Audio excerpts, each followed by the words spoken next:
নমস্কার। অখণ্ড শ্রী শ্রী রামকৃষ্ণ কথামৃত শ্রীমকথিত তব কথামৃতং তপ্ত জীবনং কবির্ভীতং কলমশাপহম শ্রবণমঙ্গলং শ্রীমদাততং ভুবি গৃহান্তি যে বুড়িদা জনা। শ্রীরামকৃষ্ণ ভক্ত সঙ্গে দক্ষিণেশ্বর মন্দির ও বলরাম মন্দিরে রাম, রাখাল, নিত্যগোপাল চৌধুরী প্রভৃতি ভক্ত সঙ্গে ঠাকুর দক্ষিণেশ্বর অমাবস্যার ভক্ত সঙ্গে রাখালের প্রতি গোপাল ভাব, দক্ষিণেশ্বর ঠাকুর শ্রী রামকৃষ্ণের জন্মোৎসবে ভক্ত সঙ্গে সন্ন্যাসীর কঠিন নিয়ম, সাকার নিরাকার, ঠাকুর শ্রী রামকৃষ্ণের রাম নামের সমাধি, কীর্তনানন্দ ও সমাধি মন্দিরে গোস্বামীর সঙ্গে সর্বধর্ম সমন্বয় প্রসঙ্গে ঠাকুর শ্রী রামকৃষ্ণ, নিত্যসিদ্ধ ও কৌমার বৈরাগ্য, পঞ্চবটিমূলে কীর্তনানন্দে ঠাকুর শ্রী রামকৃষ্ণ গৃহস্থ ধর্ম, দক্ষিণেশ্বর কালীবাড়িতে শ্রীযুক্ত অমৃত, শ্রীযুক্ত ত্রৈলোক্য প্রভৃতি ভক্ত ব্রাহ্মণের সঙ্গে কথোপকথন, গেরুয়া বসন ও সন্ন্যাসী, অভিনয় মিথ্যা ভালো নয়, নরেন্দ্র, রাখাল প্রভৃতি ভক্তের সঙ্গে বলরাম মন্দিরে, শ্রীরামকৃষ্ণ ভক্তের সঙ্গে দক্ষিণেশ্বর মন্দিরে মণিলাল ও কাশী দর্শন, গৃহস্থ ও কর্মযোগ, দক্ষিণেশ্বর শ্রীরামকৃষ্ণ ও ব্রাহ্মগণ, প্রেমদত্ত, শ্রীরামলাল প্রভৃতি গান ও শ্রীরামকৃষ্ণের সমাধি, শ্রীরামকৃষ্ণের ঈশ্বরবেশ, তাহার মুখে ঈশ্বরের বাণী, অধরের প্রতি উপদেশ, সম্মুখে গান। পৃষ্ঠা 140। শ্রীরামকৃষ্ণ ভক্ত সঙ্গে দক্ষিণেশ্বর মন্দিরে ও বলরাম মন্দিরে। প্রথম পরিচ্ছদ। ঠাকুর শ্রী রামকৃষ্ণ দক্ষিণেশ্বর মন্দিরে রাম, রাখাল, নিত্যগোপাল চৌধুরী প্রভৃতি ভক্ত সঙ্গে নির্জনে সাধন, ফিলোসফি, ঈশ্বর দর্শন। ঠাকুর শ্রী রামকৃষ্ণ সেই পূর্ব পরিচিত ঘরে মধ্যাহ্নের সেবার পর ভক্ত সঙ্গে বসিয়া আছেন। আজ 25শে ফেব্রুয়ারি 1883 খ্রিস্টাব্দ, রবিবার, 14ই ফাল্গুন, কৃষ্ণা তৃতীয়া। রাখাল, হরিশ, লাটু, হাজরা আজকাল ঠাকুরের পদশায় সর্বদা বাস করিতেছেন। কলিকাতা হইতে রাম, কেদার, নিত্যগোপাল, মাস্টার প্রভৃতি ভক্তরা আসিয়াছেন, আর চৌধুরী আসিয়াছেন। চৌধুরী সম্প্রতি পত্নী বিবাহিয়াছে। মনের শান্তির জন্য তিনি ঠাকুরের দর্শন করিতে কয়বার আসিয়াছেন। তিনি 4টা পাস করিয়াছেন, রাজ্য সরকারের কাজ করেন। শ্রীরামকৃষ্ণ রাম প্রভৃতি ভক্তদের প্রতি। রাখাল, নরেন্দ্র, ভবনাথেরা নিত্যসিদ্ধ। জন্ম থেকেই চৈতন্য আছে, লোকশিক্ষার জন্যই শরীর ধারণ। আরেক থাক আছে কৃপাসিদ্ধ। হঠাৎ তার কৃপা হলো, অমনি দর্শন আর জ্ঞান লাভ।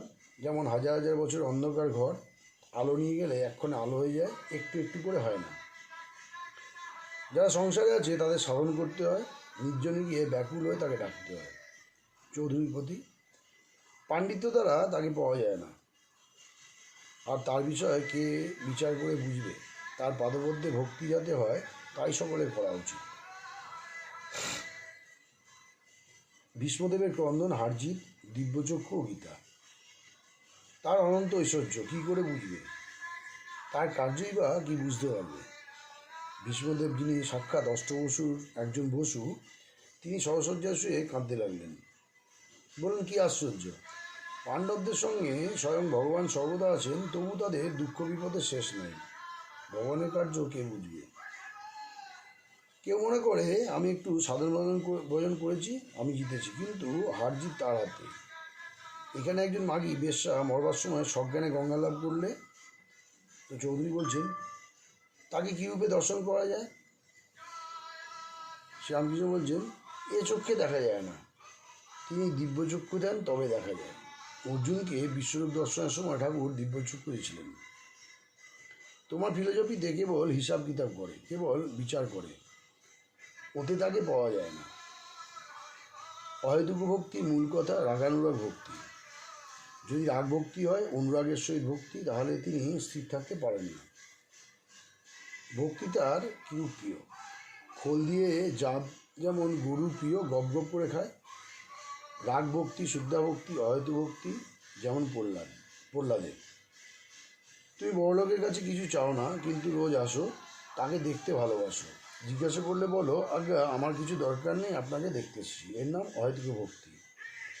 তুমি ঈশ্বরের কাছে কিছু চাও না, কেবল ভালোবাসো। এই বলিয়া ঠাকুর গান গাইতেছেন। আমি মুক্তি দিতে কাতর নই, শুদ্ধা ভক্তি দিতে কাতর হই। আমার ভক্তি যে বা পায় তারে কে বা পায়, সে যে সেবা পায় হয়ে তিলক জয়ী। শুনো চন্দ্রাবলী ভক্তির কথা কই, মুক্তি মিলে কবু ভক্তি মিলে কই। ভক্তির কারণে পাতাল ভবনে বলির দ্বারে আমি দাঁড়িয়ে হয়ে রই। শুদ্ধা ভক্তি এক আছে বৃন্দাবনে, গোপ গোপী বিনে অন্যে নাহি জানে। ভক্তির কারণে নন্দের ভবনে, পিতা জ্ঞানে নন্দের বাধা মাথায় বই। মূল কথা ঈশ্বরে রাগানুগ ভক্তি আর বিবেক বৈরাগ্য। চৌধুরী বলছেন, মহাশয় গুরু না হলে কি হবে না? তো শ্রীরামকৃষ্ণ বলছেন, সচ্চিদানন্দই গুরু। সব সাধন করে ইষ্ট দর্শনের সময় গুরু সামনে এসে পড়েন আর বলেন, ওই দেখ তোর ইষ্ট। তারপর গুরু ইষ্টে লীন হয়ে যান। যিনি গুরু তিনি ইষ্ট। গুরু খেই ধরে দেন।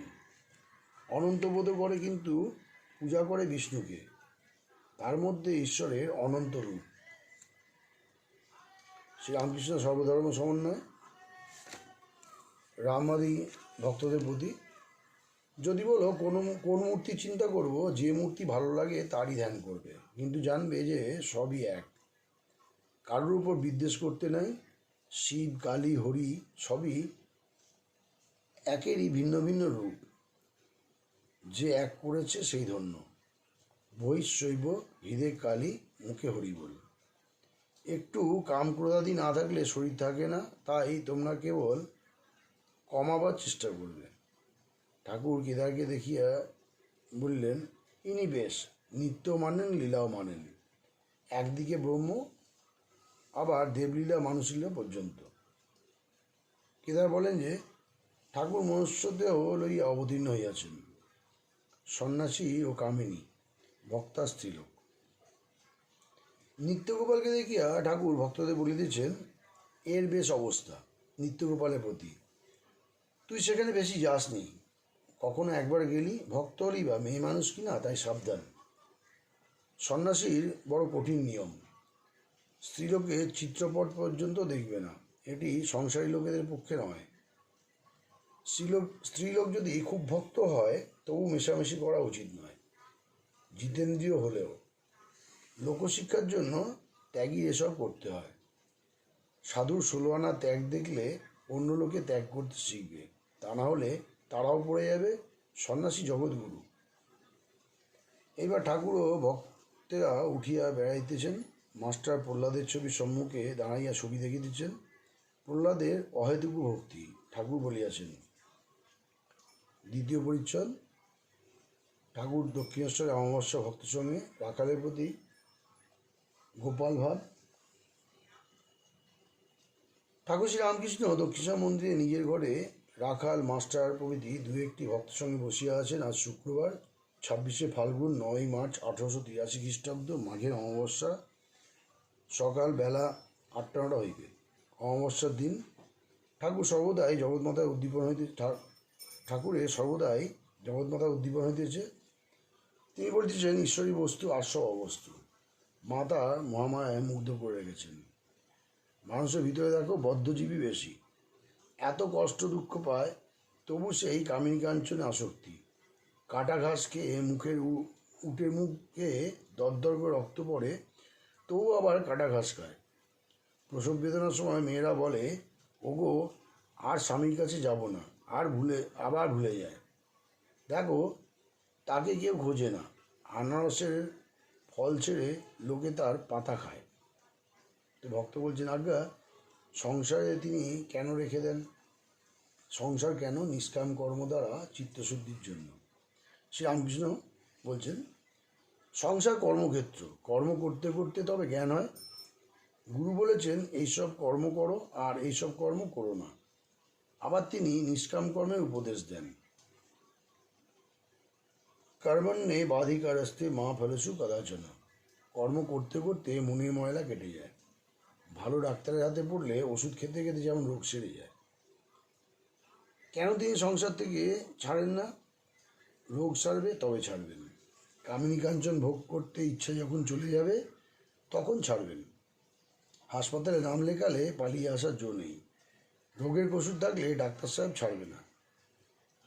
ঠাকুর আজকাল যশোদার ন্যায় বাৎসল্য রসে সর্বদা আপ্লুত হইয়া থাকেন, তাই রাখালকে কাছে সঙ্গে রাখিয়াছেন। ঠাকুরের রাখালের সম্বন্ধে গোপাল ভাব, যেমন মার কোলের কাছে ছোট ছেলে গিয়া বসে, রাখালও ঠাকুরের কোলের ওপর ভর দিয়া বসিতেন যেন মাই খাচ্ছেন। শ্রীরামকৃষ্ণ ভক্তের সঙ্গে গয়ায় বান দর্শন। ঠাকুর এইভাবে বসিয়া আছেন, এমন সময় একজন আসিয়া সংবাদ দিল যে বান আসিতেছে। শ্রীরামকৃষ্ণের ভক্তের সঙ্গে গঙ্গায় বান দর্শন। ঠাকুর এইভাবে বসিয়া আছেন, এমন সময় একজন আসিয়া সংবাদ দিল যে বান আসিতেছে। ঠাকুর, রাখাল, মাস্টার প্রভৃতি সকলে বান দেখিবার জন্য পঞ্চবটী অভিমুখে দৌড়াইতে লাগিলেন। পঞ্চবটী মূলে আসিয়া সকলে বান দেখিতেছেন। বেলা প্রায় 10টা হইবে। একখানা নৌকার অবস্থা দেখিয়া ঠাকুর বলিতেছেন, দেখো দেখো ওই নৌকাখানার অবস্থা বা কী হয়। এইবার ঠাকুর পঞ্চবটী রাস্তার উপরে মাস্টার, রাখাল প্রভৃতির সহিত বসিলেন। সে রামকৃষ্ণ মাস্টার প্রভৃতি বলছেন, আচ্ছা বান কীরকম করে হয়? মাস্টার মাটিতে আঁক কাটিয়া পৃথিবী, চন্দ্র, সূর্য, মাধ্যাকর্ষণ, জোয়ার ভাটা, পূর্ণিমা, অমাবস্যা, গ্রহণ ইত্যাদি বুঝাইতে চেষ্টা করিতেছেন।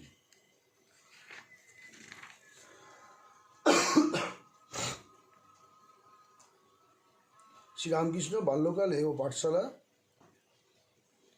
The yogi is beyond all finity, relations of number, quantity, cause, effect. Sri Ramakrishna মাস্টারের প্রতি, ওই যা বুঝতে পারছি না, মাথা ঘুরে আসছে। টনটন করছে, আচ্ছা এত দূরের কথা কেমন করে জানলে? দেখো আমি ছেলেবেলায় চিত্র আঁকতে বেশ পারতুম, কিন্তু শুভঙ্করী আর ধাঁধা লাগতো, গণনা অঙ্ক পারলাম না। এবার ঠাকুর নিজের ঘরে ফিরিয়ে আসিয়াছেন। দেওয়ালে টাঙানো যশোদার ছবি দেখিয়া বলিতেছেন, ছবি ভালো হয় নাই, ঠিক যেন মেলেনি মাসি করেছে। শ্রীধর সেনের প্রথম দর্শন ও বলির কথা। মধ্যাহ্নের সেবার পর ঠাকুর একটু বিশ্রাম করিয়াছেন। অধর ও অন্যান্য ভক্তরা ক্রমে ক্রমে আসিয়া জুটলেন।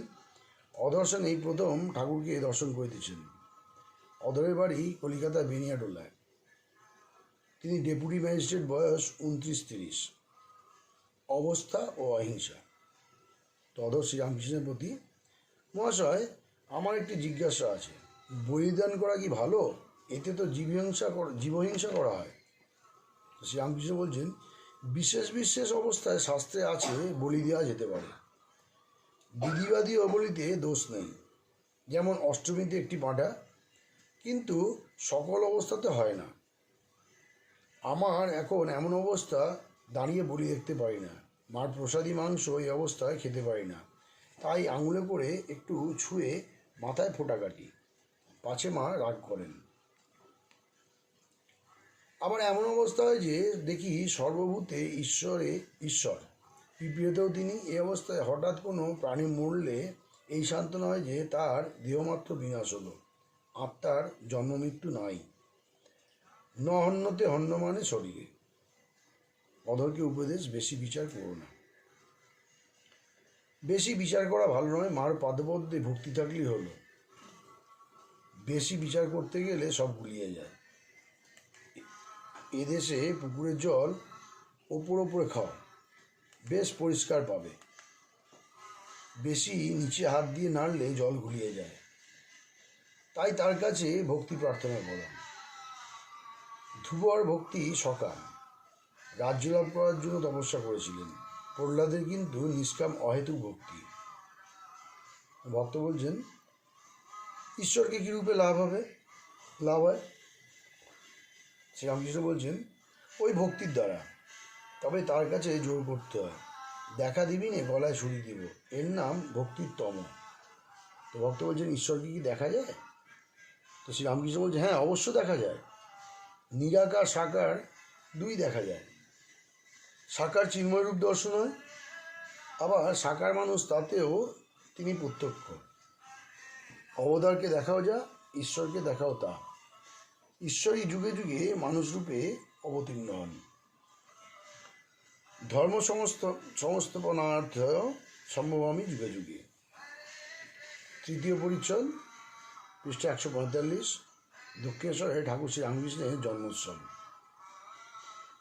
কালীবাড়িতে আজ শ্রীরামকৃষ্ণের জন্ম মহোৎসব। ফাল্গুন শুক্লা দ্বিতীয়া রবিবার 11ই মার্চ 1883 খ্রিস্টাব্দ। আজ ঠাকুরের অন্তরঙ্গ ভক্তগণ সাক্ষাৎ তাহাকে লইয়া জন্মোৎসব করিবেন। প্রভাত হইতে ভক্তরা একে একে আসিয়া জুটিতেছেন। সম্মুখে মা ভবতারিণী মন্দির। মঙ্গলারতির পরই প্রভাতির আগে নহবতখানায় মধুত্থানে রৌশনচকি বাজিতেছে।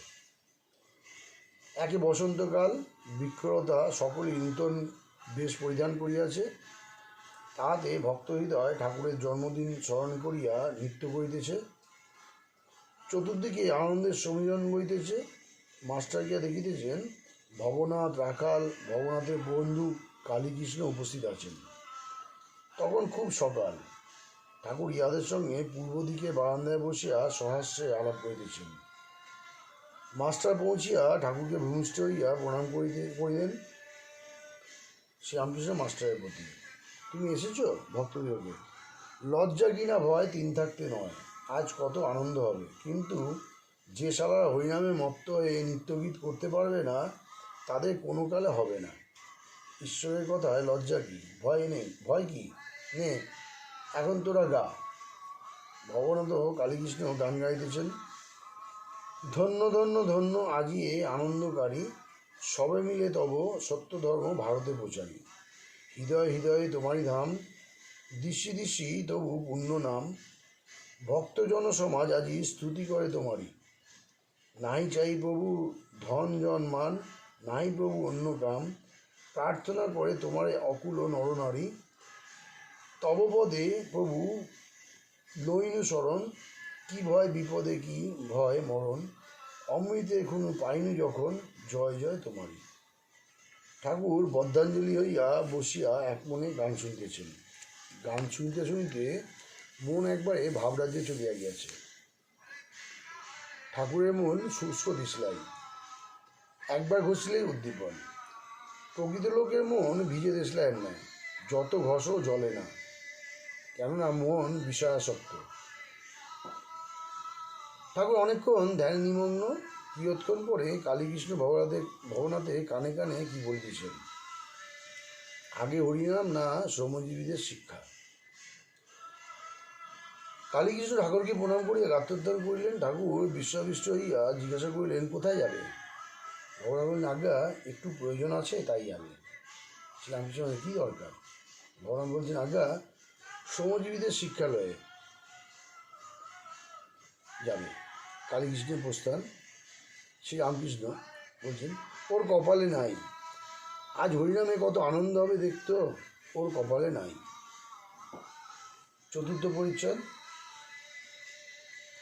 অখণ্ড শ্রী শ্রী রামকৃষ্ণ কথামৃত, পৃষ্ঠা 146, জন্মোৎসবে ভক্ত সঙ্গে সন্ন্যাসীর কঠিন নিয়ম। বেলা প্রায় 8:30 বা 9টা। ঠাকুর আজ অবগাহন করিয়া গঙ্গায় স্নান করিলেন না, শরীর তত ভালো নয়। তার স্নান করিবার জল ওই পূর্বোক্ত বারান্দায় কলসি করিয়া আনা হইল। ঠাকুর স্নান করিতেছেন, ভক্তরা স্নান করাইয়া দিল। ঠাকুর স্নান করিতে করিতে বললেন, 1 ঘটি জল আলাদা করে রেখে দে। শেষে ওই ঘটির জল মাথায় দিলেন। ঠাকুর শ্রী রামকৃষ্ণ আজ বড় সাবধান, 1 ঘটি জলের বেশি মাথায় দিলেন না। স্নানান্তে মধুকণ্ঠে ভগবানের নাম করিতেছেন। শুদ্ধ বস্ত্র পরিধান করিয়া 2-1টি ভক্তের সঙ্গে দক্ষিণাস্য হইয়া কালীবাড়ির পাকা উঠোনের মধ্য দিয়া মা কালীর মন্দিরে অভিমুখে যাইতেছেন। মুখে অবিরত নাম উচ্চারণ করিতেছেন। দৃষ্টি ফেলে ডিমে যখন তা দেয় পাখির দৃষ্টি যেরূপ। মা কালীর মন্দিরে গিয়া প্রণাম ও পূজা করিলেন। পূজার নিয়ম নাই। গন্ধ পুষ্প কখনো মায়ের চরণে দিতেছেন, কখনো বা নিজের মস্তকে ধারণ করিতেছেন। অবশেষে মায়ের নির্মাল্য মস্তকে ধারণ করিয়া ভবনাথকে বলিতেছেন, ডাব নেড়ে মায়ের প্রসাদী ডাব। আবার পাকা উঠোনের পথ দিয়া নিজের ঘরের দিকে আসিতেছেন। সঙ্গে মাস্টার ও ভবনাথের হাতে ঢাল। রাস্তার ডান দিকে শ্রী শ্রী রাধাকান্তের মন্দির। ঠাকুর বলিতেন বিষ্ণুঘর। ওই যুগল রূপ দর্শন করিয়া ভূমিষ্ঠ হইয়া প্রণাম করিলেন। আবার বাম পাশে দ্বাদশ শিব মন্দির। সদাশিবকে উদ্দেশ্য প্রণাম করিতে কই লাগিলেন। ঠাকুর এইবার ঘরে আসিয়া পৌঁছাইলেন, দেখিলেন আরও ভক্তের সমাগম হইয়াছে। রাম, নিত্যগোপাল, কেদার চ্যাটার্জি ইত্যাদি অনেকে আসিয়াছেন। তাহারা সকলে তাহাকে ভূমিষ্ঠ হইয়া প্রণাম করিলেন। ঠাকুরও তাহাদের কুশল প্রশ্ন করিলেন। ঠাকুর নিত্যগোপালকে দেখিয়া বলিতেছেন, তুই কিছু খাবি? ভক্তটি তখন বালকভাব, তিনি বিবাহ করেন নাই, বয়স 23-24 হবে, সর্বদাই ভাবরাজ্যে বাস করেন। ঠাকুরের কাছে কখনো একাকী, কখনো বা রামের সঙ্গে আসেন। ঠাকুর শ্রী রামকৃষ্ণ তার ভাবাবস্থা দেখিয়া তাহাকে স্নেহ করেন। তার পরমহংস অবস্থা, এই কথা ঠাকুর মাঝে মাঝে বলেন, তাই তাহাকে গোপালের ন্যায় দেখিতেছেন। ভক্তটি বললেন, খাবো। কথাগুলো ঠিক বালকের ন্যায়। নিত্যগোপালকে উপদেশ, ত্যাগী নারীসঙ্গ একবারে নিষেধ। খাওয়ার পর ঠাকুর গঙ্গার উপর ঘরের পশ্চিম ধারে গোল বারান্দাটিতে তাকে লইয়া চলিলেন ও তাহার সহিত আলাপ করিতে লাগিলেন। একটি স্ত্রীলোক, পরম ভক্ত, বয়স 31-32 হইবে। ঠাকুর শ্রী রামকৃষ্ণের কাছে প্রায় আসেন ও তাহাকে সাতিশয় ভক্তি করেন। সেই স্ত্রীলোকটিও ওই ভক্তটির অদ্ভুত ভাবাবস্থা দেখিয়া তাহাকে সন্তানের ন্যায় স্নেহ করেন ও তাহাকে প্রায় নিজের আলয়ে লইয়া যান। শ্রীরামকৃষ্ণ ভক্তটির প্রতি, সেখানে কি তুই যাস? নিত্যগোপাল বালকের ন্যায়, হ্যাঁ যাই, নিয়ে যায়। শ্রীরামকৃষ্ণ বলছেন, ওরে সাধু সাবধান, এক আধবার যাবি, বেশি যাস নে, পড়ে যাবি। কামিনী কাঞ্চনী মায়া, সাধু মেয়ে মানুষ থেকে অনেক দূরে থাকতে হয়। ওখানে সকলে ডুবে যায়, ওখানে ব্রহ্মা বিষ্ণু পড়ে খাবি খাচ্ছে। ভক্তটি সমস্ত শুনলেন। মাস্টার স্বাগতভাবে বললেন, কি আশ্চর্য! এই ভক্তটি পরমহংস অবস্থা। ঠাকুর মাঝে মাঝে বলেন, এমন উচ্চ অবস্থা সত্ত্বেও কি ইহার বিপদের সম্ভাবনা? সাধুর পক্ষে ঠাকুর কি কঠিন নিয়মই করলেন। মেয়েদের সঙ্গে মাখামাখি করলে সাধুর পতন হবার সম্ভাবনা। এই উচ্চ আদর্শ না থাকলে জীবের উদ্ধারই বা কীরূপে হইবে? স্ত্রীলোকটি তো ভক্তিমতী, তবুও হয়। এখন বুঝিলাম শ্রীচৈতন্য ছোট হরিদাসের উপর কেন অত কঠিন শাসন করিয়াছিলেন। মহাপ্রভুর বারণ সত্ত্বেও হরিদাস একজন ভক্ত বিধবার সহিত আলাপ করিয়াছিলেন, কিন্তু হরিদাস যে সন্ন্যাসী, তাই মহাপ্রভু তাকে ত্যাগ করিলেন। কি শাসন! সন্ন্যাসীর কি কঠিন নিয়ম! আর এই ভক্তটির উপর ঠাকুর শ্রী রামকৃষ্ণের কী ভালোবাসা! পাছে উত্তরকালে তাহার কোনো বিপদ হয়, তাড়াতাড়ি পূর্ব হইতে সাবধান করিতেছেন। ভক্তরা অবাক, সাধু সাবধান। ভক্তেরা এই মেঘগম্ভীর ধ্বনি শুনিতেছেন। পঞ্চম পরিচ্ছদ, পৃষ্ঠা 148। সাকার নিরাকার ঠাকুর শ্রী রামকৃষ্ণের রাম নামে সমাধি। এইবার ঠাকুর শ্রী রামকৃষ্ণ ভক্ত সঙ্গে ঘরের উত্তর পূর্ব বারান্দায় আসিয়াছেন। ভক্তদের মধ্যে দক্ষিণেশ্বরবাসী একজন গৃহস্থ বসিয়া আছেন। তিনি গৃহে বেদান্ত চর্চা করেন। ঠাকুরের সম্মুখে শ্রীযুক্ত কেদারচার্যের সঙ্গে তিনি শব্দব্রহ্ম সম্বন্ধে কথা কহিতেছেন। ঠাকুর শ্রী রামকৃষ্ণ অবতারবাদ, ঠাকুর শ্রী রামকৃষ্ণ সর্বধর্ম সমন্বয়। দক্ষিণেশ্বরবাসী বলছেন, এই অনাহত শব্দ সর্বদা অন্তরে বাইরে হচ্ছে। তো শ্রীরামকৃষ্ণ বলছেন, শুধু শব্দ হলে তো হবে না, শব্দের প্রতিপাদ্য একটি আছে। তোমার নামে কি শুধু আমার আনন্দ হয়? তোমায় না দেখলে 16 আনা আনন্দ হয় না। তো দক্ষিণেশ্বরবাসী বলছেন, ওই শব্দই ব্রহ্ম, ওই অনাহত শব্দ। তো শ্রীরামকৃষ্ণ কেদারের প্রতি বলছেন, ও বুঝেছ, এ ঋষিদের মতো। ঋষিরা রামচন্দ্রকে বললেন, হে রাম, আমরা জানি তুমি দশরথের বেটা। ভরদ্বাজ যদি ঋষিরা তোমায় অবতার জেনে পূজা করুন, আমরা অখিলানন্দ সচ্চিদানন্দকেই চাই। রাম এই কথা শুনে হেসে চলে গেলেন। তো কেদার বলছেন, ঋষিরা রামকে অবতার বলে জানেন নাই, ঋষিরা বোকা ছিলেন। শ্রীরামকৃষ্ণ গম্ভীরভাবে বলছেন, আপনি এমন কথা বলো না। যার যেমন রুচি, আবার যার যা পেটে সয়।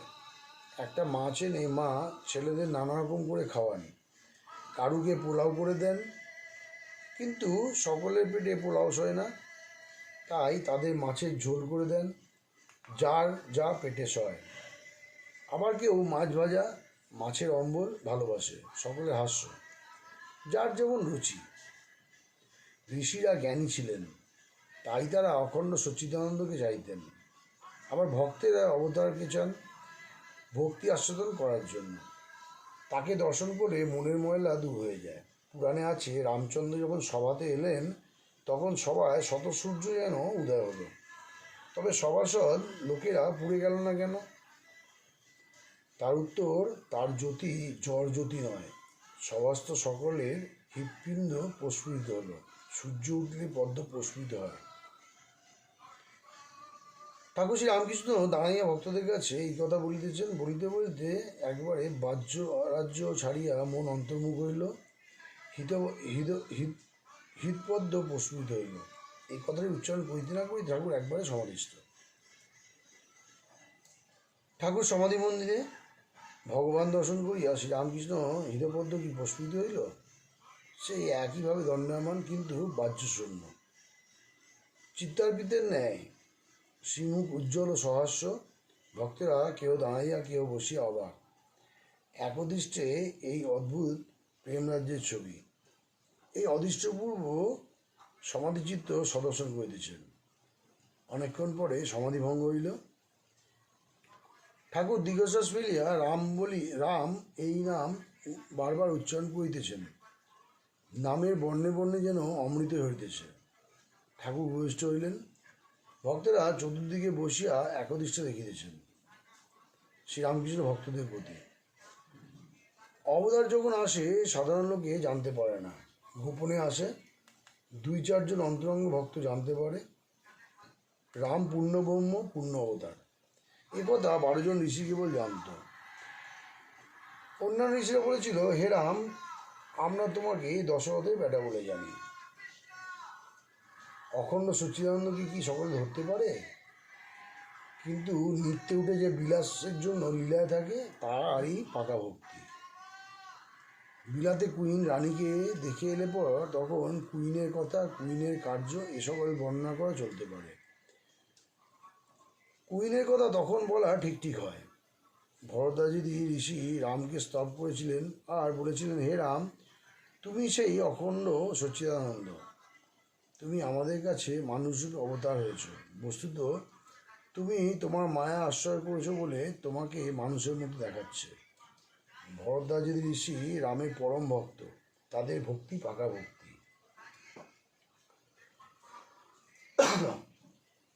ষষ্ঠ পরিচ্ছদ, অখণ্ড শ্রী শ্রী রামকৃষ্ণ কথামৃত, পৃষ্ঠা 149। কীর্তনানন্দে ও সমাধি মন্দিরে ভক্তেরা এই অবতার তত্ত্ব অবাক হইয়া শুনিতেছেন। কেউ কেউ ভাবিতেছেন, কি আশ্চর্য!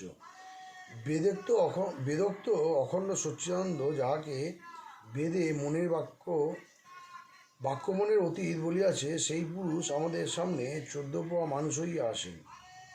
ঠাকুর শ্রী রামকৃষ্ণ যে কালে বলিতেছেন, সেকালে অবশ্য হইবে। যদি তাহা না হইত, তাহলে রাম রাম করিয়া এই মহাপুরুষের কেন সমাধি হইবে? নিশ্চয়ই ইনি হৃদবদ্ধে রামরূপ দর্শন করিতেছিলেন।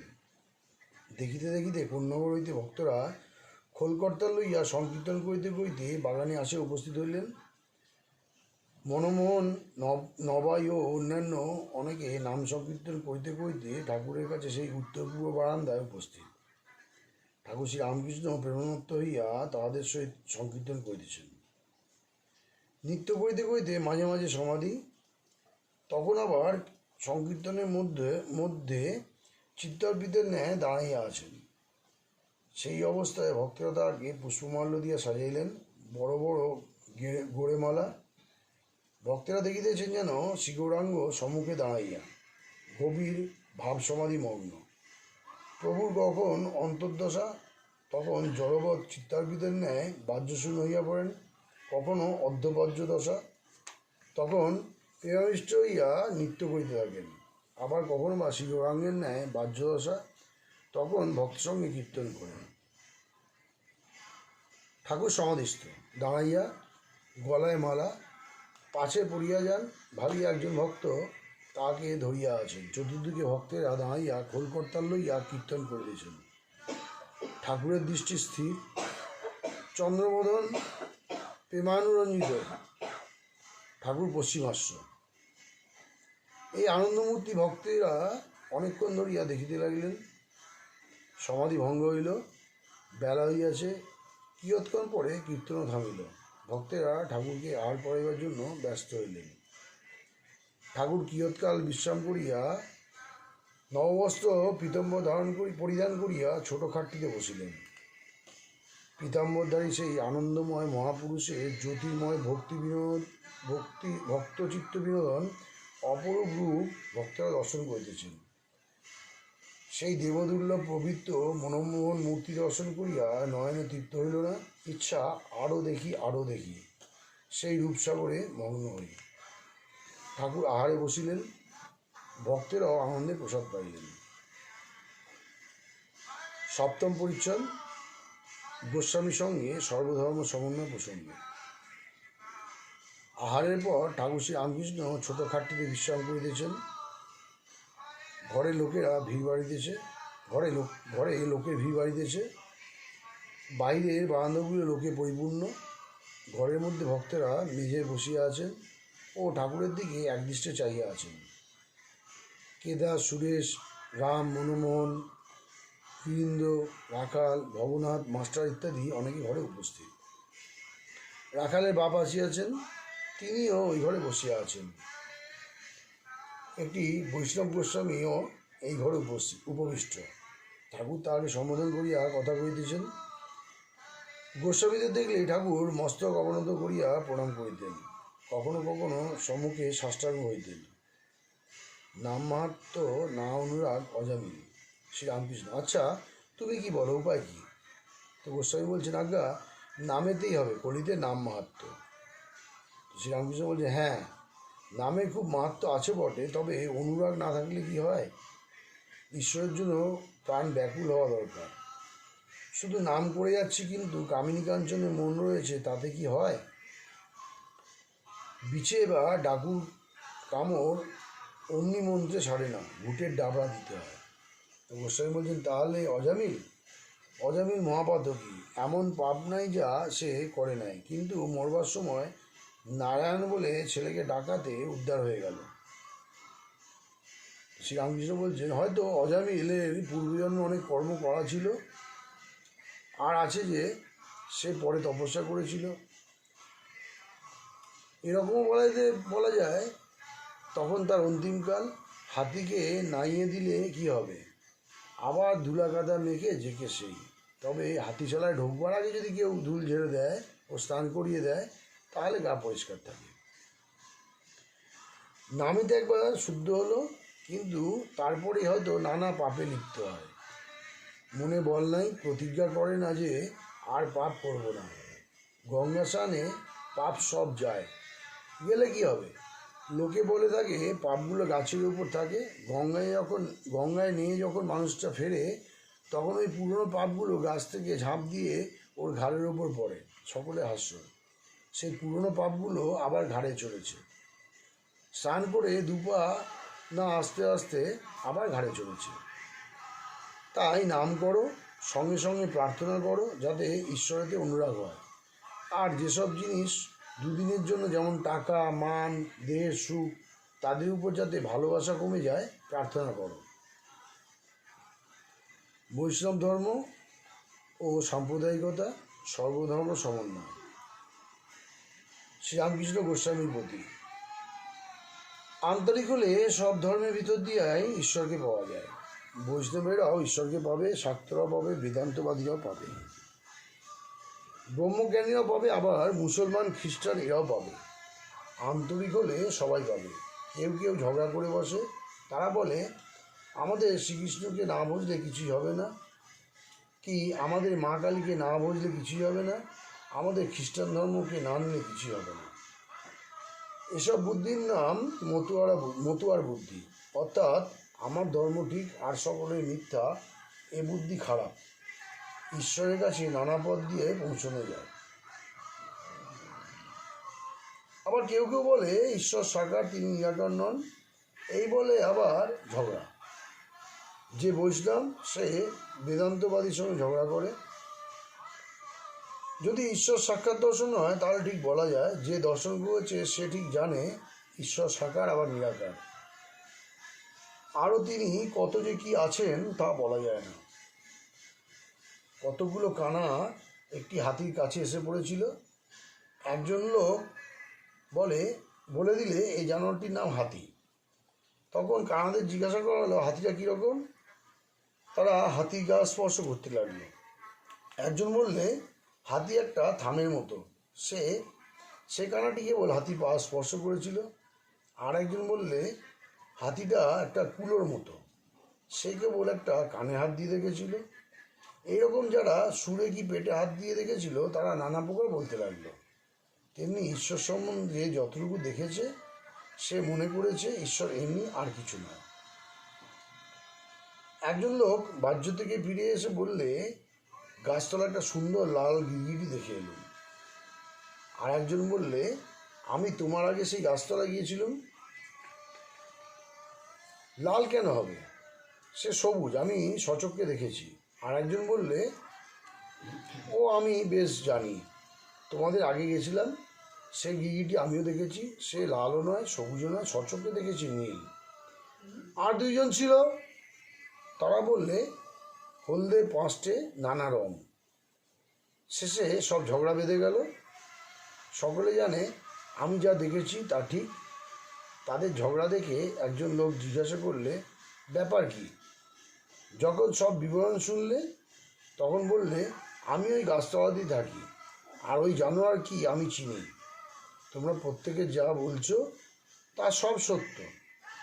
ও গিরগিটি কখনো সবুজ কখনো নীল, এইরূপ নানা রং হয়। আবার কখন দেখি একেবারে কোনো রং নাই, নির্গুণ। সাকার না নিরাকার, গোস্বামীপতি।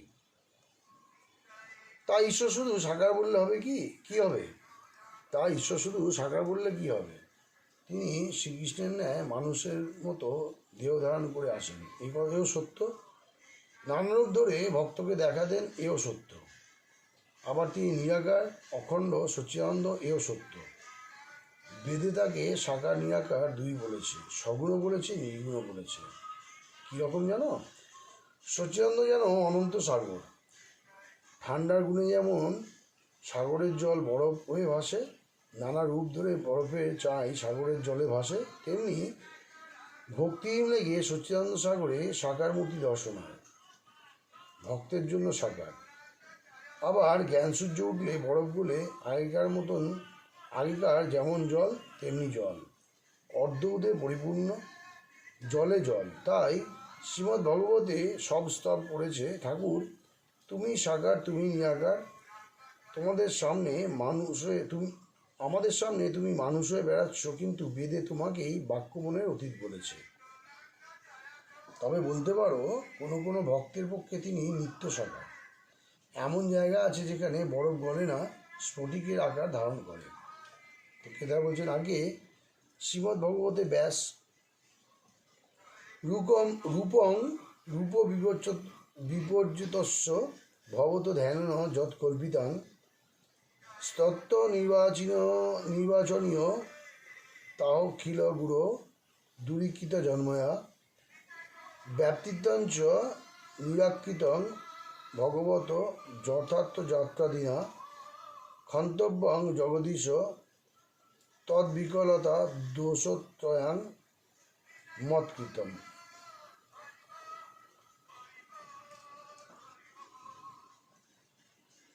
তিনটি দোষের জন্য ভগবানের কাছে ক্ষমা প্রার্থনা করেছেন।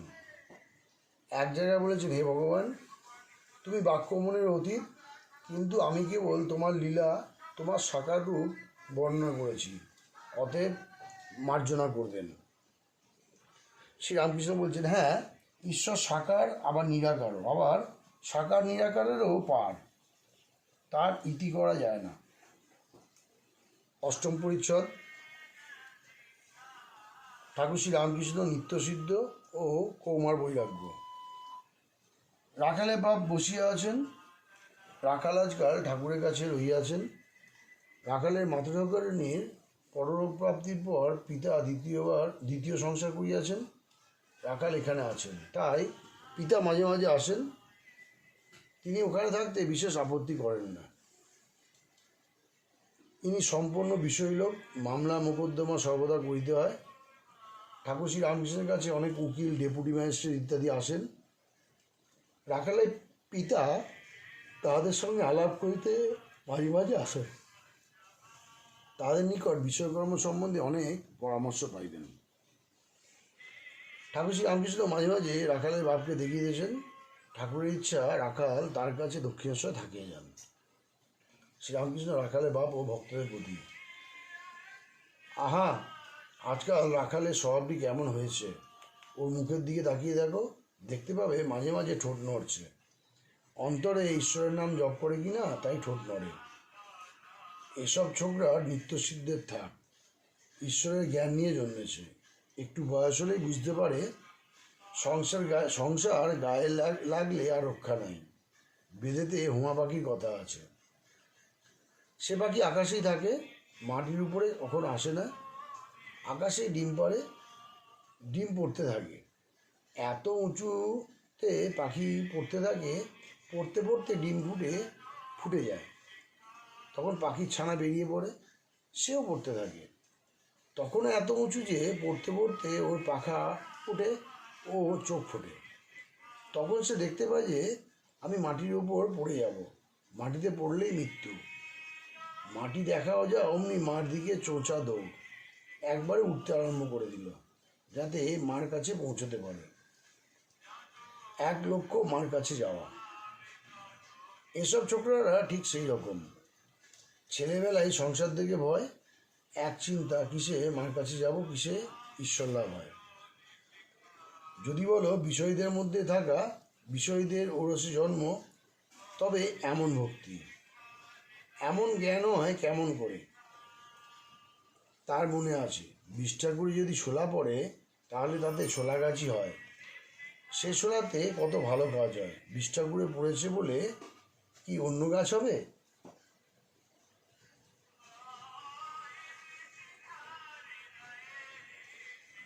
আহা, রাখালের স্বভাব আজকাল কেমন হয়েছে! তা হবেই না বা কেন? ওই যদি ভালো হয়, তার মুখটিও ভালো হয়, সকলে হাস্য। যেমন বাপ, তার তেমনি ছেলে। মাস্টার একান্ত গোবিন্দের প্রতি। সাকার নিরাকারের কথাটি ইনি কেমন বুঝিয়ে দিলেন। বৈষ্ণবেরা বুঝি কেবল সাকার বলে। গোবিন্দ বলছেন তা হবে, ওরা একঘেয়ে। মাস্টার বলছেন, নিত্য সাকার আপনি বুঝেছেন? স্ফটিকের কথা আমি ওটা ভালো বুঝতে পারছি না। তো রামকৃষ্ণ মাস্টারের প্রতি বলছেন, হ্যাঁ গা, তোমরা কি বলা বলি করছো? মাস্টার ও বৃন্দ একটু হাসিয়া চুপ রইলেন। বৃন্দেজি রামলালের প্রতি, ও রামলাল, এ লোকটি এখন খাবার দেও, আমার খাবার তারপরে দিও। শ্রী রামকৃষ্ণ বলছেন, বৃন্দেকে খাবার এখনো দেয় নাই? নবম পরিচ্ছদ, পঞ্চবটি মূলে কীর্তনানন্দে। অপরাহ্নে ভক্তেরা পঞ্চবটি মূলে কীর্তন করিতেছেন। ঠাকুর শ্রী রামকৃষ্ণ তাহাদের সহিত যোগদান করিলেন। আজ ভক্ত সঙ্গে মার নাম কীর্তন করিতে করিতে আনন্দে ভাসিলেন। শ্যামাপদ আকাশেতে মন ঘুরি খান উঠিতেছিল, পলুষের কুবাতাস খেয়ে গোপ্তা খেয়ে পড়ে গেল। মায়াকান্নি হলো ভারী, আর আমি উঠতে নারী, দাঁড়াসুদ কলের দড়ি, ফাঁস লেগে সে ভেসে গেল। জ্ঞানমুণ্ড গেছে শিরে, উঠিয়ে দিলে অমনি পড়ে, মাথা নাই সে আর কি ওরে, সঙ্গে 6 জন জয়ী হলো। ভক্তি জোরে ছিল বাঁধা, খেলতে এসে লাগলো ধাঁধা, নরেশচন্দ্রে হাসা গাদা, না আসা এক ছিল ভালো। আবার গান হইল। গানের সঙ্গে সঙ্গে খোলকলতারা বাজিতে লাগিল। ঠাকুর ভক্ত সঙ্গে নাচিতেছেন। মজলা আমার মন ভোমরা, শ্যামাপদ নীলকমলে, শ্যামাপদ নীলকমলে, কালীপদ নীলকমলে। যত বিষয় মধু তুচ্ছ হলো, কামাদি কুসুম সকলে, চরণ কালো ভ্রমর কালো, কালোয় কালো মিশে গেল। পঞ্চতত্ত্ব প্রধান তত্ত্ব, রঙ্গ দেখে ভঙ্গ দিলে কমলাকান্তের মনে আশাপূর্ণ এতদিনে, তাই সুখ দুঃখ সমান হলো আনন্দ সাগর উথলে। কীর্তন চলিতেছে, ভক্তরা গাইতেছেন। শ্যামা মা কি এক কল করেছে, কালীমা কি এক কল করেছে, 14 পোয়া কলের ভিতরই কত রঙ্গ দেখাতেছে। আপনি তাকে কলের ভিতরই কল ঘুরায়ে ধরে কল ডুরি, কল বলে আপনি ঘুরি, জানে না কে ঘুরাতেছে। যে কলে জেনেছে তারে, কল হতে হবে না তারে, কোন কলের ভক্তি ডোরে আপনি সেবা বাধা আছে। দ্বিতীয় গান। ভবে আশা খেলতে বসা, কত আশা করেছিলাম, আশা আশা ভাঙা দশা, প্রথমে পঞ্জুরি পেলাম। পবার 18 16, যুগে যুগে এলাম ভালো, শেষে কচে 12 পড়ে মাগো, পাঞ্জা ছক্কায় বন্দি হলাম। ভক্তেরা আনন্দ করিতে লাগিলেন। তার একটু থামিলে ঠাকুর গাত্রোত্থান করিলেন। ঘরে ও আশেপাশে এখনও অনেকগুলি ভক্ত আছেন। ঠাকুর শ্রী রামকৃষ্ণ পঞ্চবটী হইতে দক্ষিণাস্য হইয়া নিজের ঘরের দিকে যাইতেছেন, সঙ্গে মাস্টার। বকুলতলায় আসিলে পর শ্রীযুক্ত ত্রৈলোক্যের সহিত দেখা হইল। তিনি প্রণাম করিলেন শ্রীরামকৃষ্ণ ত্রৈলোক্যের প্রতি। পঞ্চবটিতে ওরা গান গাচ্ছে, চলো না একবার। ত্রৈলোক্য বলছেন, আমি গিয়ে কি করব? তো শ্রীরামকৃষ্ণ বলছেন, কেন? বেশ একবার দেখতে। তো ত্রৈলোক্য বলছেন, একবার দেখে এসেছি। তো শ্রীরামকৃষ্ণ বলছেন, আচ্ছা বেশ। 10ম পরিচ্ছদ, শ্রী রামকৃষ্ণ কথামৃত অখণ্ড, পৃষ্ঠা 155। ঠাকুর শ্রী রামকৃষ্ণ ও গৃহস্থ ধর্ম। প্রায় 5:30 6টা হইল। ঠাকুর ভক্ত সঙ্গে নিজের ঘরে দক্ষিণ পূর্ব বারান্দায় বসিয়া আছেন, ভক্তদের দেখিতেছেন। শ্রী রামকৃষ্ণ কেদারাদি ভক্তের প্রতি, সংসার ত্যাগী সাধু, সে তো হরিনাম করবেই, তার তো আর কোনো কাজ নাই। সে যদি ঈশ্বর চিন্তা করে তো আশ্চর্যের বিষয় নয়। সে যদি ঈশ্বর চিন্তা না করে, সে যদি হরিনাম না করে, তাহলে বরং সকলে নিন্দা করবে। সংসারী লোক যদি হরিনাম করে তাহলে বাহাদুরি আছে। দেখো, জনক রাজা খুব বাহাদুর। সে 2খানা তরবারি ঘোরাতো, একখানা জ্ঞান, একখানা কর্ম। একদিকে পূর্ণ ব্রহ্মজ্ঞান, আরেকদিকে সংসারে কর্ম করছে। নষ্ট মেয়ে সংসারের সব কাজ খুঁটিয়ে করে, কিন্তু সর্বদাই উপপত্তিকে চিন্তা করে। সাধুসঙ্গ সর্বদা দরকার। সাধু ঈশ্বরের সঙ্গে আলাপ করে দেন। কেদার বলছেন, আগে হ্যাঁ, মহাপুরুষ জীবের উদ্ধারের জন্য আসেন। যেমন রেলের ইঞ্জিন, পেছনে কত গাড়ি বাঁধা থাকে, টেনে নিয়ে যায়। অথবা যেমন নদী বা তড়াগ, কত জীবের পিপাসা শান্তি করে। ক্রমে ভক্তরা গৃহে প্রত্যাবর্তনের জন্য প্রস্তুত হইলেন। একে একে সকলে ঠাকুর শ্রী রামকৃষ্ণকে ভূমিষ্ঠ হইয়া প্রণাম করিলেন ও তাহার পদধূলি গ্রহণ করিলেন। ভবনাথকে দেখিয়া ঠাকুর বলিতেছেন, তুই আজ আর যাস নে, তোকে দেখে উদ্দীপন। ভবনাথ এখনও সংসারে প্রবেশ করেন নাই। বয়স 19-20, গৌরবর্ণ, সুন্দর দেহ। ঈশ্বর নামে তাহার চক্ষেতে জল আসে। ঠাকুর তাহাকে সাক্ষাৎ নারায়ণ দেখেন।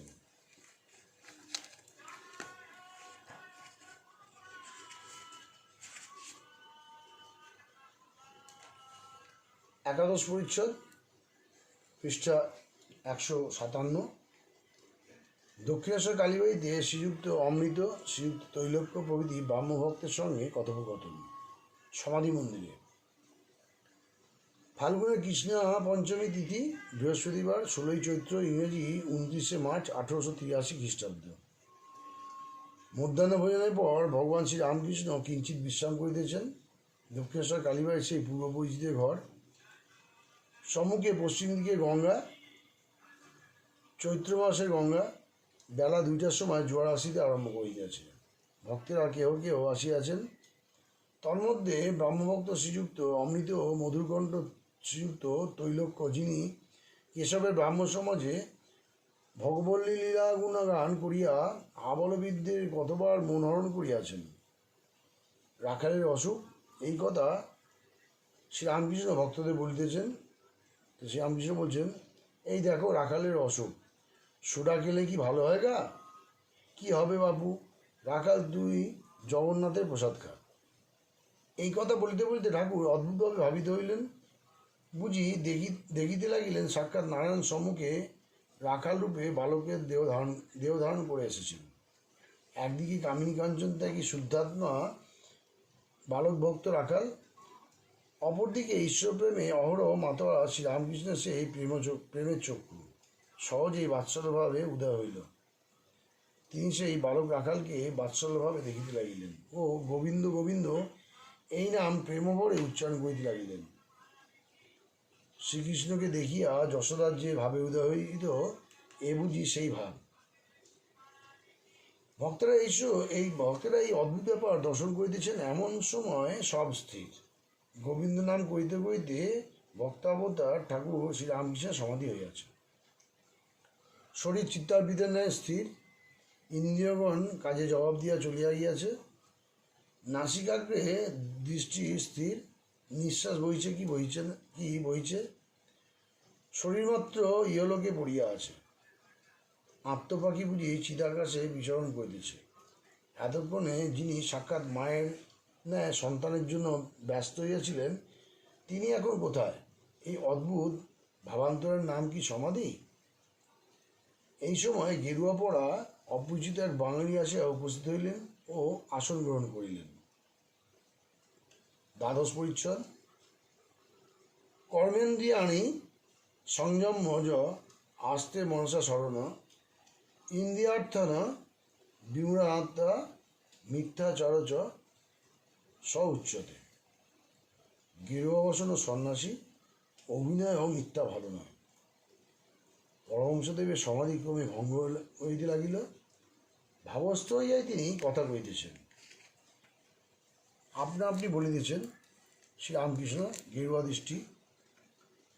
আবার গেরুয়া কেন? একটা কি পড়লেই হলো? হাস্য করে বলছেন, একজন বলেছিল চণ্ডী ছেড়ে হলুম ঢাকি। আগে চণ্ডীর গান গাইতো, এখন ঢাক বাজায়। সকলের হাস্য। বৈরাগ্য 3-4 প্রকার। সংসারের জ্বালায় জ্বলে গৃহবাসন পড়েছে, সে বৈরাগ্য বেশি দিন থাকে না। হয়তো কর্ম নাই, গেরুয়া পরে কাশি চলে গেল। 3 মাস পরে ঘরে পত্র এলো, আমার একটি কর্মই আছে, কিছুদিন পরে বাড়ি যাইব, তোমরা ভাবিতে হইও না।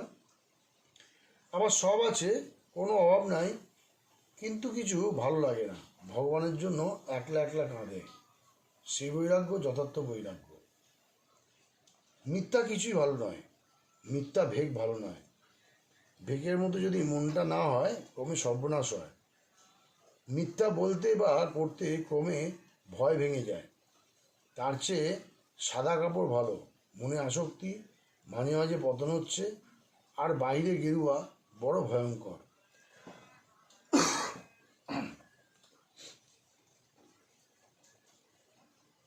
কেশবের পারিগমন, নববৃন্দাবন দর্শন। এমনকি যারা সৎ অভিনয়, তাদের মিথ্যা কথা বা কাজ ভালো নয়। কেশব সেনের ওখানে নববৃন্দাবন নাটক দেখতে গিয়েছিলাম। কি একটা আনলে ক্রস, আবার জল ছড়াতে লাগলে, বলে শান্তি জল। একজন দেখি মাতাল সেজে মাতলামি করছে, ব্রাহ্মভক্ত কুবাবু। শ্রীরামকৃষ্ণ বলছেন, ভক্তের পক্ষে এরূপ সাজাও ভালো নয়। ওসব বিষয়ে মন অনেকক্ষণ ফেলে রাখায় দোষ হয়। মন ধোপা ঘরের কাপড়, যে রঙে ছোপাবে সেই রং হয়ে যায়। মিথ্যাতে অনেকক্ষণ ফেলে রাখলে মিথ্যার রং ধরে যাবে। আর একদিন নিমাই সন্ন্যাস কেশবের বাড়িতে দেখতে গিয়েছিলাম। যাত্রাটি কেশবের কতগুলো খুদে মুদে শিষ্য জুটে খারাপ করেছিল। একজন কেশবকে বললে, কলির চৈতন্য হচ্ছেন আপনি। কেশব আমার দিকে চেয়ে হাসতে হাসতে বললে, তাহলে ইনি কি হলেন? আমি তোমাদের দাসের দাস, রেণুর রেণু। কেশবের লোকমান্য হবার ইচ্ছা ছিল। নরেন্দ্র প্রভৃতি নিত্যসিদ্ধ, তাদের ভক্তি আজন্ম। অমৃত তৈলক্যের প্রতি নরেন্দ্র, রাখাল টাকাল এরা সব ছোকরা। এরা নিত্যসিদ্ধ, এরা জন্মে ঈশ্বরের ভক্ত। অনেক সাধ্য সাধনা করে একটু ভক্তি হয়। এদের কিন্তু আজন্ম ঈশ্বরের ভালোবাসা যেন পাতাল ফোড়া শিব, বসানো শিব নয়। নিত্যসিদ্ধ একটি থাক আলাদা। সব পাখির ঠোঁট বাঁকা নয়। এরা কখনো সংসারে আসক্ত হয় না, যেমন প্রহ্লাদ।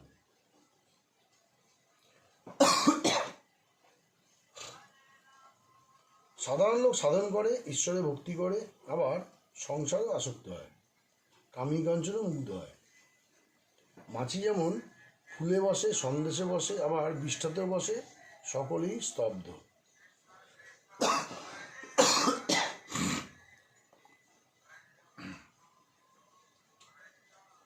নিত্যসিদ্ধ যেমন মৌমাছি কেবল ফুলের ওপর বসে মধু পান করে, নিত্যসিদ্ধ হরিরস পান করে, বিষয়রসের দিকে যায় না।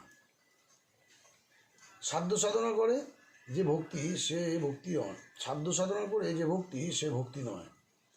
এত জপ, এত ধ্যান করতে হবে, এইরূপ পূজা করতে হবে, এসব বিধিবাদীয় ভক্তি। যেমন ধান হলে মাঠ পার হতে গেলে আল দিয়ে ঘুরে ঘুরে যেতে হবে, আবার যেমন সম্মুখে গাঁয়ে যাবে কিন্তু বাঁকা নদী দিয়ে ঘুরে ঘুরে যেতে হবে। রাগ ভক্তি, প্রেম ভক্তি ঈশ্বরের আত্মীয়র ন্যায় ভালোবাসা। এলে আর কোনো নিয়মবিধি থাকে না। তখন ধান কাটা মাঠ যেমন পার হওয়া, আল দিয়ে যেতে হয় না, সোজা একদিক দিয়ে গেলেই হলো। বন্যা এলে আর বাঁকা নদী দিয়ে ঘুরে ঘুরে যেতে হয় না। তখন মাঠের ওপর এক বাঁশ জল, সোজা নৌকা চালিয়ে দিলেই হলো। এই রাগ ভক্তি, অনুরাগ, ভালোবাসা না এলে ঈশ্বর লাভ হয় না। সমাধি তত্ত্ব সবিকল্প ও নির্বিকল্প। অমৃত বলছেন, মহাশয় আপনার এই সমাধি অবস্থায় কী বোধ হয়? তো শ্রীরামকৃষ্ণ বলছেন, শুনেছ, কুমড়ে পোকা চিন্তা করে আরশুল আর কুমড়ে পোকা হয়ে যায়। কীরকম জানো? যেমন হাঁড়ির মাছ গঙ্গায় ছেড়ে দিলে হয়। অমৃত বলছেন, একটুও কি অং থাকে না? তো শ্রীরামকৃষ্ণ বলছেন, হ্যাঁ, আমার প্রায় একটু অং থাকে। সোনার একটু কণা, সোনার চাপে যত ঘষো না কেন তবু একটু কণা থেকে যায়। আর যেমন বড় আগুন আর তার ফিনকি, বাহ্যজ্ঞান চলে যায়, কিন্তু প্রায় তিনি একটু অহং রেখে দেন বিলাসের জন্য। আমি তুমি থাকলে তবে আস্বাদন হয়। কখনো কখন সে আমিটুকুও পুছে ফেলেন।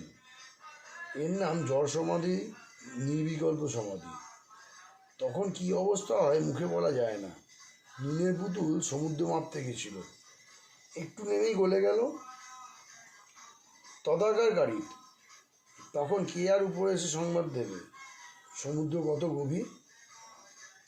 ত্রয়োদশ পরিচ্ছদ। নরেন্দ্র, রাখাল প্রভৃতি ভক্ত সঙ্গে বলরাম মন্দিরে, ঠাকুর শ্রী রামকৃষ্ণ নরেন্দ্রাদি ভক্তদের সঙ্গে কীর্তনানন্দে। ঠাকুর শ্রী রামকৃষ্ণ বলরামের বাড়িতে ভক্ত সঙ্গে বসিয়া আছেন, বৈঠকখানায় উত্তর পূর্ব ঘরে।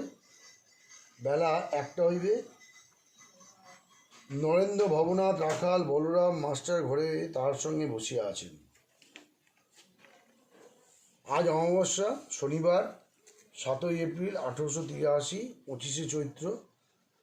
ঠাকুর সকালে বলরামের বাড়ি আসিয়া মধ্যাহ্নে সেবা করিয়াছেন। নরেন্দ্র, ভবনাথ, রাখাল ও আরও 2-1 ভক্তকে নিমন্ত্রণ করতে বলিয়াছিলেন। তাহারাও এখানে আহার করিয়াছেন। ঠাকুর বলরামকে বলিতেন, এদের খাইও, তাহলে অনেক সাধুদের খাওয়ানো হবে।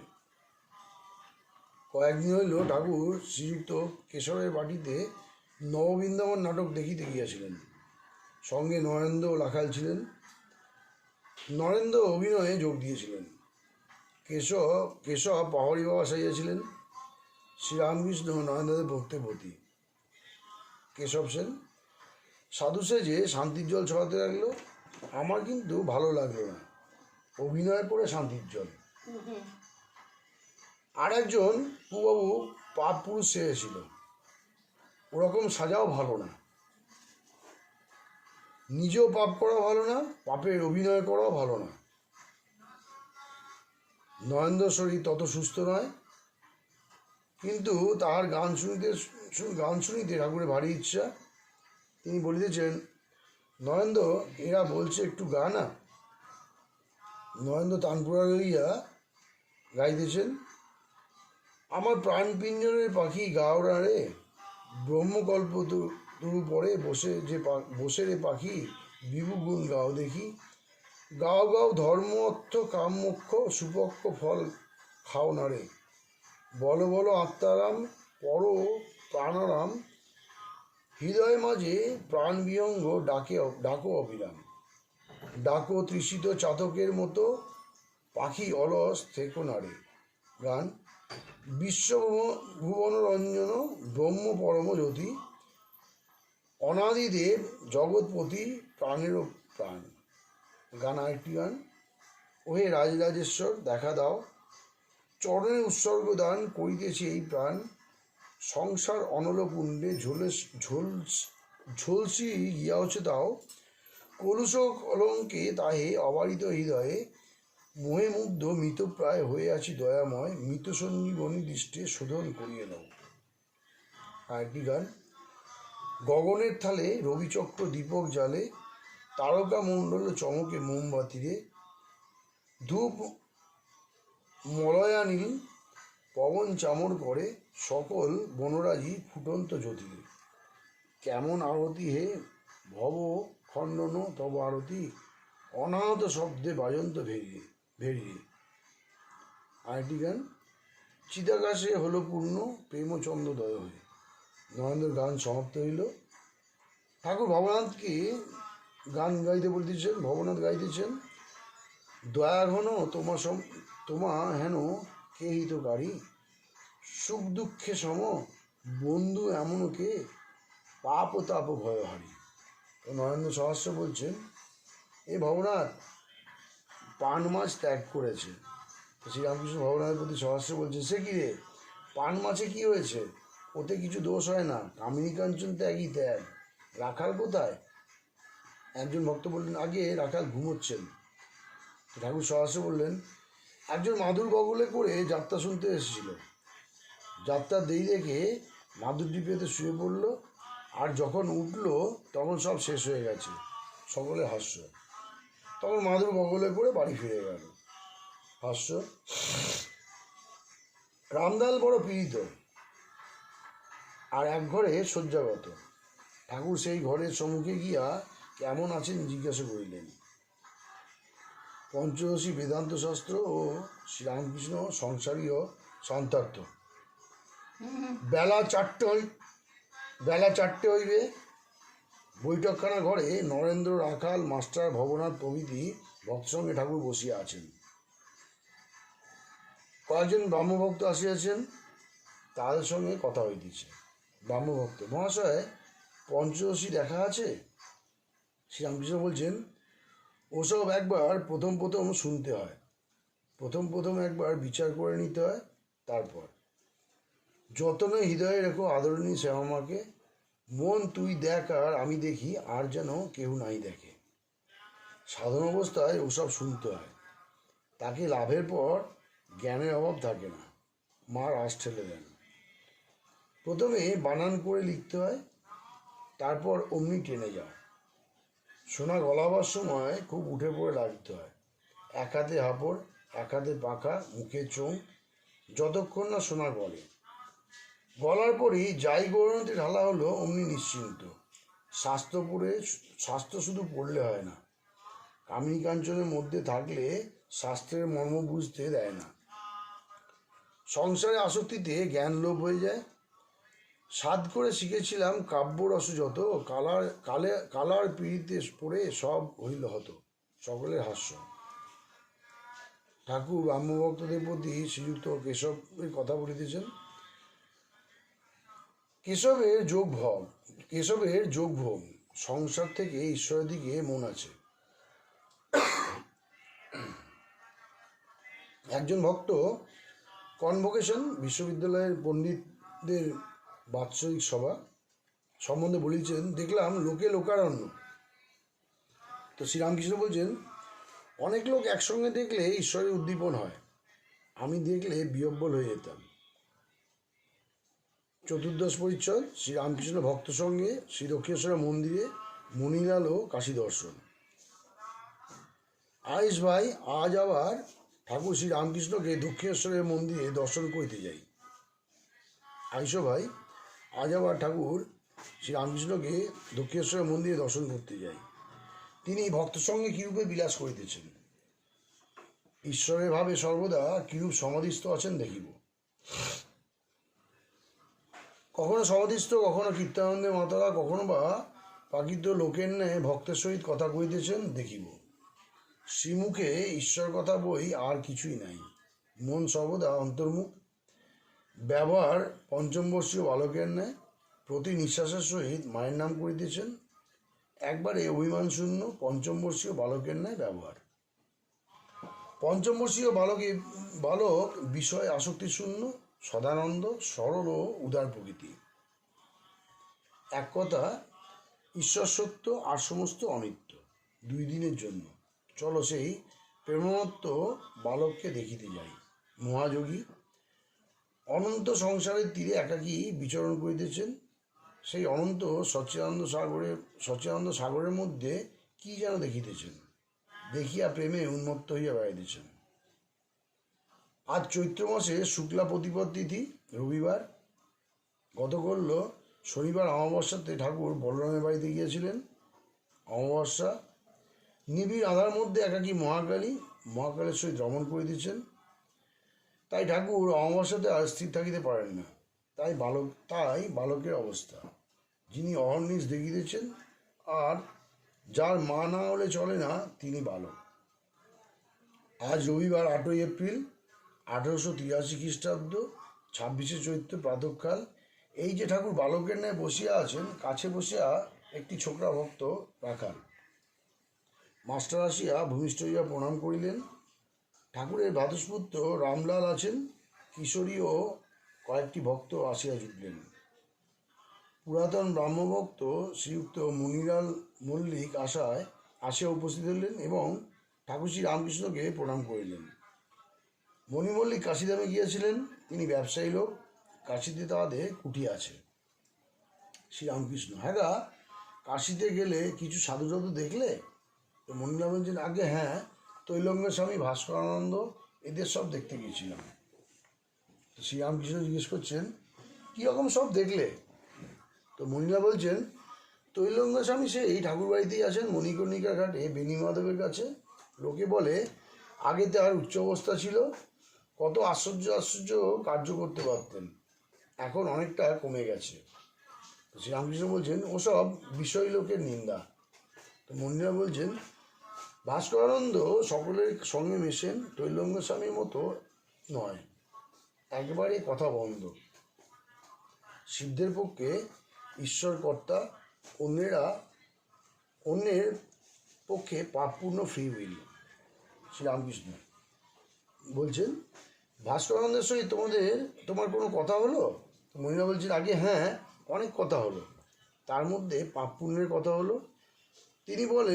তিনি বললেন, পাপ পথে যেও না, পাপ চিন্তা ত্যাগ করবে, ঈশ্বর এইসব চান, এইসব কাজ করলে পুণ্য হয়, এমন সব কর্ম করো। শ্রীরামকৃষ্ণ বলছেন, হ্যাঁ, ওসব একরকম আছে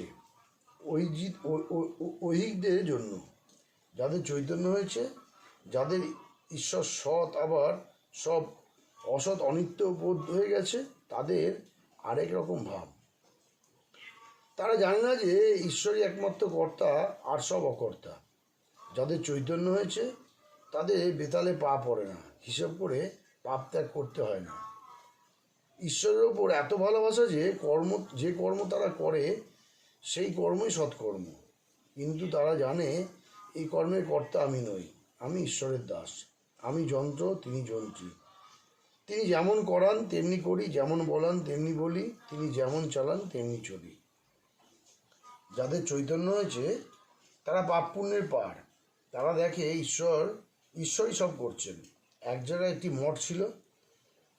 মঠের সাধুরা রোজ মাধুকরী ভিক্ষা করতে যায়। একদিন একটি সাধু ভিক্ষা করতে করতে দেখে যে একটি জমিদার একটি লোককে ভারী মারছে। সাধুটি বড় দয়ালু, সে মাঝে পড়ে জমিদারকে মারতে বারণ করলে। জমিদার তখন ভারী রেগে রয়েছে, সে সমস্ত কোপটি সাধুটির গায়ে ঝাড়লে।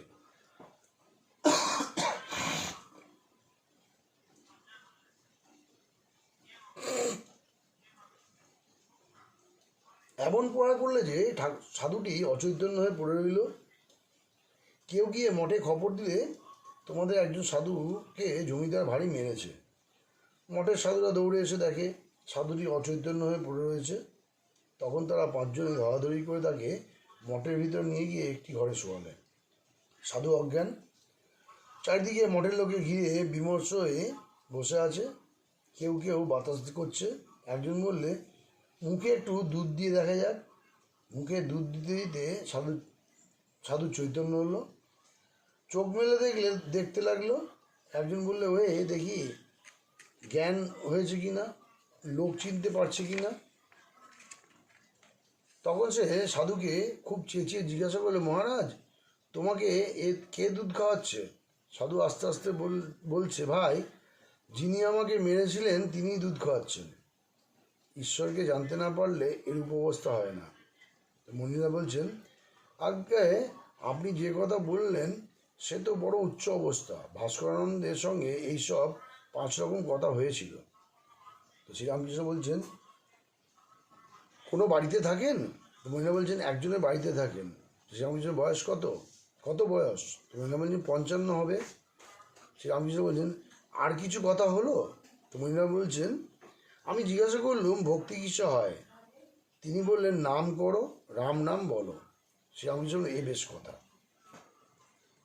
পঞ্চদশ পরিচ্ছদ, গৃহস্থ ও কর্মযোগ। ঠাকুরবাড়িতে শ্রী ভবতারিণী, শ্রী রাধাকান্ত ও দ্বাদশ শিবের পূজা শেষ হইল। ক্রমে ভোগারতি বাজিতেছে। চৈত্র মাস, দ্বীপ্র বেলা, ভারী রৌদ্র, এই মাত্র জোয়ার আরম্ভ হইয়াছে। দক্ষিণ দিক হইতে হাওয়া উঠিয়াছে। পূতসলীলা ভাগীরথী এইমাত্র উত্তর বাহিনী হইয়াছেন। ঠাকুর আহারান্তে কক্ষ মধ্যে একটু বিশ্রাম করিতেছেন। রাখালের দেশ বসিরহাটের কাছে। দেশে গ্রীষ্মকাল, বড়ই জলকষ্ট।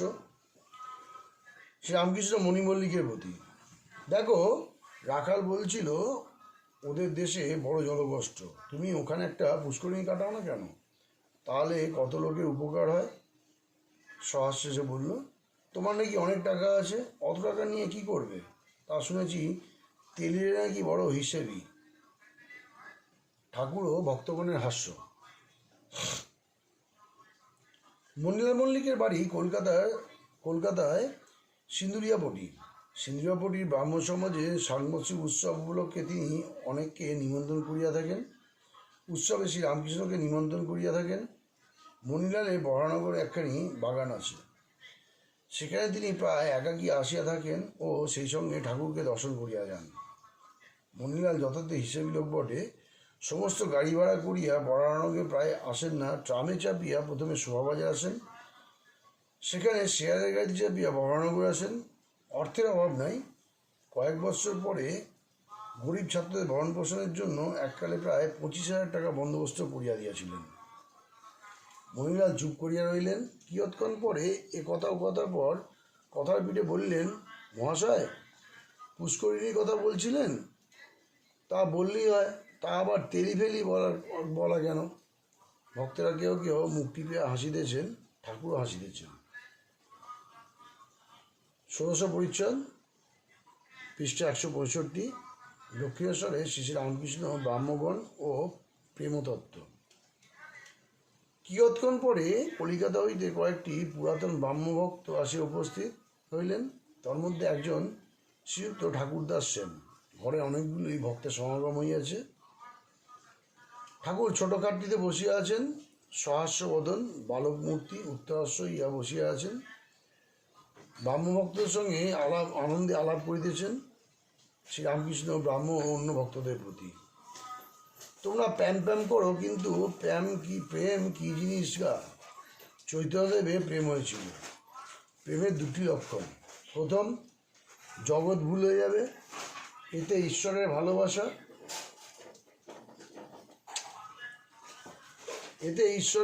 ভালোবাসা যে বাহ্যশূন্য। চৈতন্যদেব বন দেখে বৃন্দাবন ভাবে, সমুদ্র দেখে যমুনা ভাবে। দ্বিতীয় লক্ষণ, নিজের দেহ যে এত প্রিয় জিনিস, এর উপরে মমতা থাকবে না, দেহাত্মবোধ একবারে চলে যাবে। ঈশ্বর লাভের কতগুলি লক্ষণ আছে। যার ভিতর অনুরাগে ঐশ্বর্য প্রকাশ হচ্ছে, তার ঈশ্বর লাভের আর দেরি নেই। অনুরাগে ঐশ্বর্য কী কী? বিবেক, বৈরাগ্য, জীবে দয়া, সাধু সেবা, সাধুসঙ্গ, ঈশ্বরের নাম গুণকীর্তন, সত্য কথা, এই সকল অনুরাগের লক্ষণ দেখলে ঠিক বলতে পারা যায় ঈশ্বর দর্শনের আর দেরি নাই। বাবু কোন খানসামার বাড়ি যাবেন, এরূপ যদি ঠিক হয়ে থাকে, খানসামার বাড়ির অবস্থা থেকে ঠিক বুঝতে পারা যায়।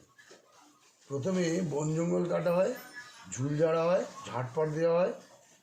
বাবু নিজেই শতরঞ্চি, গুড়গুড়ি এইসব 5 রকম জিনিস পাঠিয়ে দেন।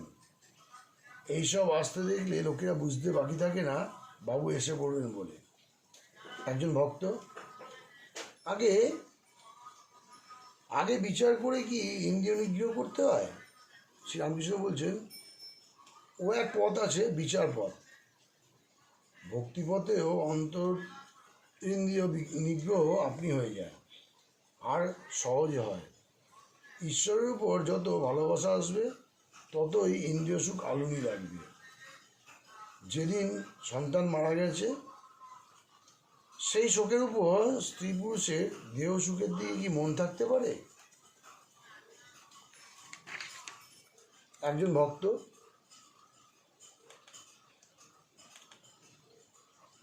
তাকে ভালোবাসতে পারছি কই? নাম মাহাত্ম্য, উপায় মায়ের নাম। শ্রীরামকৃষ্ণ, তার নাম করলে পাপ কেটে যায়, কাম, ক্রোধ, শরীরের সুখ ইচ্ছা এসব পালিয়ে যায়। একজন ভক্ত, তার নাম করতে খুব ভালো লাগে। তো শ্রীরামকৃষ্ণ বলছেন, ব্যাকুল হয়ে তাকে প্রার্থনা করো, যাতে তার নামে রুচি হয়, তিনি মনোবাঞ্ছা পূর্ণ করবেন। এই বলিয়া ঠাকুর দেবদুর্লভ কণ্ঠে গাইতেছেন, জীবের দুঃখে কাতর হইয়া মার কাছে হৃদয় বেদনা জানাইতেছেন। প্রকৃত জীবের অবস্থা নিজে আরোপ করিয়া মার কাছে জীবের দুঃখ জানাইতেছেন। দোষ কারণ নয় গো মা, আমি সখাত সলিলে ডুবে মরি শ্যামা। স্বরূপ হলো কোদণ্ড স্বরূপ, পুণ্যক্ষেত্র মাঝে কাটিলাম কূপ। সে কূপে বেরিল কালোরূপ জল, কালো মনোরমা। আমার কি হবে তারিণী, ত্রিগুণ ধারিণী, বিগুণ করেছে সগুণে। কিসে বাড়ি নিবাড়ি, ভেবে দশরথী আনিবারে বাড়ি নয়নে।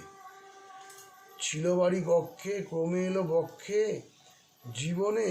জীবন কেমন হয় মা রক্ষে। আছি তোর অপেক্ষে, দেমা মুক্তি ভিক্ষে, কটাক্ষেতে করে পার।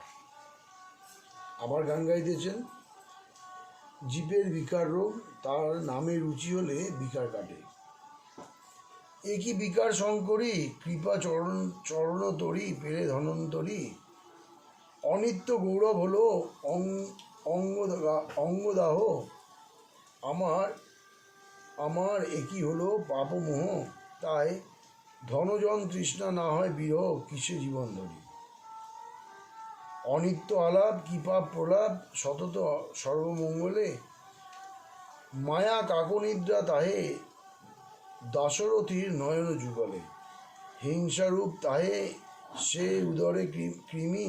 মিছে নাহি ভ্রমি, সেই হয় ভ্রমি। রোগে বাঁচি কি না বাঁচি, তন্নামে অরুচি দিবা সর্বরি। শ্রীরামকৃষ্ণ বলছেন, তন্নামে অরুচি। বিকারে যদি অরুচি হয়, তাহলে আর বাঁচবার পথ থাকে না। যদি একটু রুচি থাকে তবে বাঁচবার খুব আশা, তাই নামে রুচি।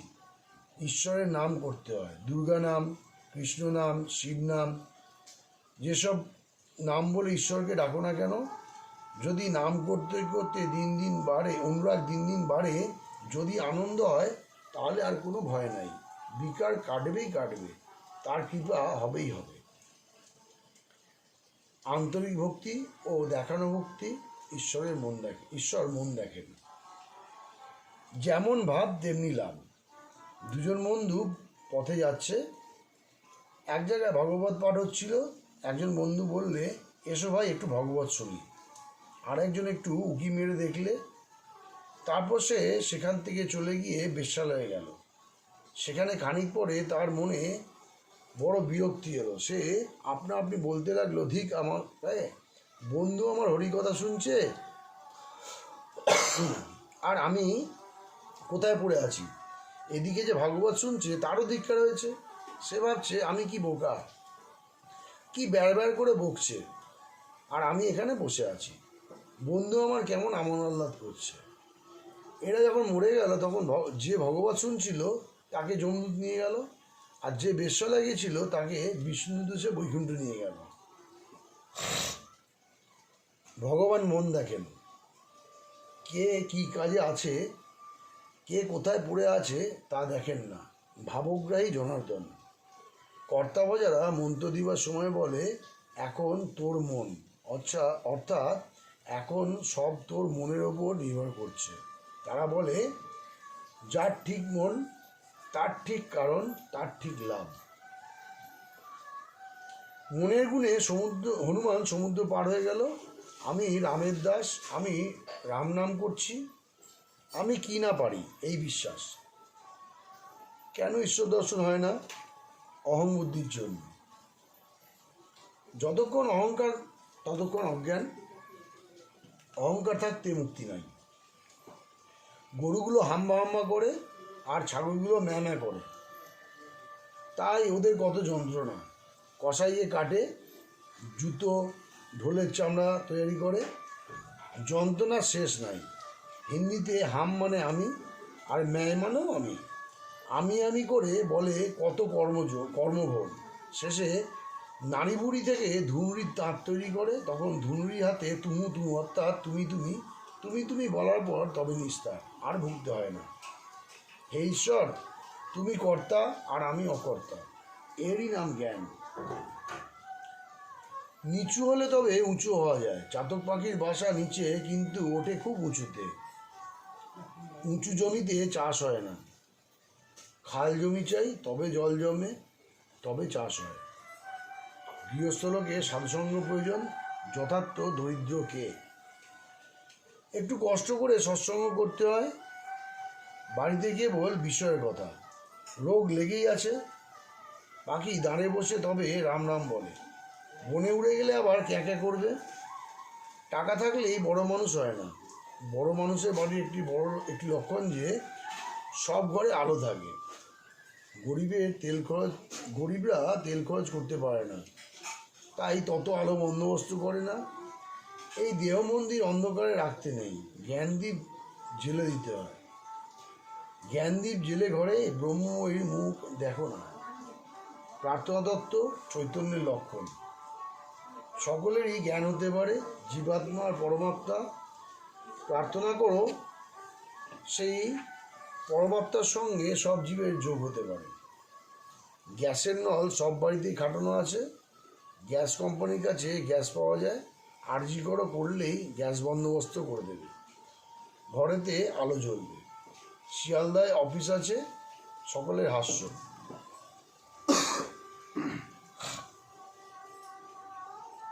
কারো চেতনা হয়েছে, কিন্তু লক্ষণ আছে। ঈশ্বরীয় কথা আর বই কিছু শুনতে ভালো লাগে না, আর ঈশ্বরীয় কথা বই কিছু বলতে ভালো লাগে না। যেমন 7 সমুদ্র, গঙ্গা, যমুনা, নদী, সবটাতে জল রয়েছে, কিন্তু চাতক বৃষ্টির জল চাচ্ছে। তৃষ্ণাতে ছাতি বেঁধে যাচ্ছে, তবু অন্য জল খাবো না। সপ্তদশ পরিচ্ছদ, শ্রী রামলাল প্রভৃতির গান, শ্রী রামকৃষ্ণের সমাধি। ঠাকুর শ্রী রামকৃষ্ণ গান গাইতে বললেন। রামলালও কালীবাড়ি এক ব্রাহ্মণ কর্মচারী গাইতেছেন। সঙ্গীতের মধ্যে একটি বায়ার ঠেকা। হৃদি বৃন্দাবনে বাস যদি করো কমলাপতি, ওহে ভক্তিপ্রিয় আমার ভক্তি হবে রাধা সতী। মুক্তি কামনা আমারই হবে বৃন্দে গোপনারী, দেহ হবে নন্দেরও পুরী, স্নেহ হবে মা যশোমতী। আমায় ধরো ধরো জনার্দন, পাপ ভার গোবর্ধন, কামাদি ছয় কংস চড়ে ধ্বংস করো সম্পত্তি। বাজায় কৃপা বাঁশরি, মনধেনুকে বশ করি, তিষ্ট হৃদিকোষ্ঠে পুরাও ইষ্ট এই মিনতি। আমার প্রেমরূপ যমুনা কূলে, আশাবংশী বটমূলে, সদাস ভেবে সদয় ভাবে সতত কর বসতি। যদি বলো রাখাল প্রেমে বন্দি থাকি ব্রজধামে, জ্ঞানহীন রাখাল তোমার দাস হবে হে দাশরথী। দ্বিতীয় গান। নমনীরদ বরদ কিসে গণ্য, শ্যাম চাঁদ রূপ হেরে, করেতে বাঁশি অধরে হাসি, রূপে ভুবন আলো করে। জড়িত পিতবসন তরিত যিনি ঝলমল, আন্দোলিত চরণাবধি হৃদি সরোজ বনমাল। নিতে যুবতী জাতিকুল, আলো করে যমুনাকুল, নন্দকুল চন্দ্র যত চন্দ্র যিনি বিহারে। শ্যাম গুণধাম পাশি হাম হৃদি মন্দিরে, প্রাণমম জ্ঞান সখী হরে নীল বাঁশিল স্বরে। গঙ্গা নারায়ণের যে দুঃখ সে কথা বলিব কারে, জানতে যদি যেতে গো সখী যমুনায় জল আনিবারে। শ্যামাপদ আকাশেতে মন ঘুরিকান উঠতেছিল, কলুষের কুবাতাস খেয়ে গোপ্তা খেয়ে পড়ে গেল। ঈশ্বরলাভের উপায় অনুরাগ, গোপীপ্রেম, অনুরাগ বাঘ। শ্রীরামকৃষ্ণ ভক্তদের প্রতি। বাঘ যেমন কপ কপ করে জানোয়ার খেয়ে ফেলে, তেমনি অনুরাগ বাঘ কাম ক্রোধ এইসব রিপুদের খেয়ে ফেলে। ঈশ্বরে একবার অনুরাগ হলে কাম ক্রোধাদি থাকে না। গোপীদের ওই অবস্থা হয়েছিল। কৃষ্ণের অনুরাগ আবার আছে অনুরাগ রঞ্জন, অনুরাগ অঞ্জন। শ্রীমতী বলেছেন, সখী চতুর্দিক কৃষ্ণময় দেখছি। তারা বললে, সখী অনুরাগ অঞ্জন চোখে দিয়েছ তাই ওরূপ দেখছ। এইরূপ আছে যে ব্যাঙের মুন্ডু পুড়িয়ে কাজল তৈরি করে, সেই কাজল চোখে দিলে চারিদিকে সর্বময় দেখে। যারা কেবল কামিনী কাঞ্চন নিয়ে আছে, ঈশ্বরকে একবার ভাবে না, তারা বদ্ধজীব। তাদের নিয়ে কি মহৎ কাজ হবে? যেমন কাকে ঠোকরানো আম ঠাকুরের সেবায় লাগে না, নিজের খেতেও সন্দেহ। বদ্ধজীব, সংসারী জীব, এরা যেমন গুটি পোকা, মনে করলে কেটে বেরিয়ে আসতে পারে, কিন্তু নিজে ঘর বানিয়েছে, ছেড়ে আসতে মায়া হয়, শেষে মৃত্যু। যারা মুক্তজীব তারা কামিনী কাঞ্চনে বশ নয়। কোনো কোনো গুটি পোকা অত যত্নে গুটি কেটে বেরিয়ে আসে, কিন্তু দু একটা মায়াতে ভুলিয়ে রাখে। দু একজনের জ্ঞান হয়, তারা মায়ার ভেলকিতে ভোলে না, কামিনী কাঞ্চনে বশ হয় না।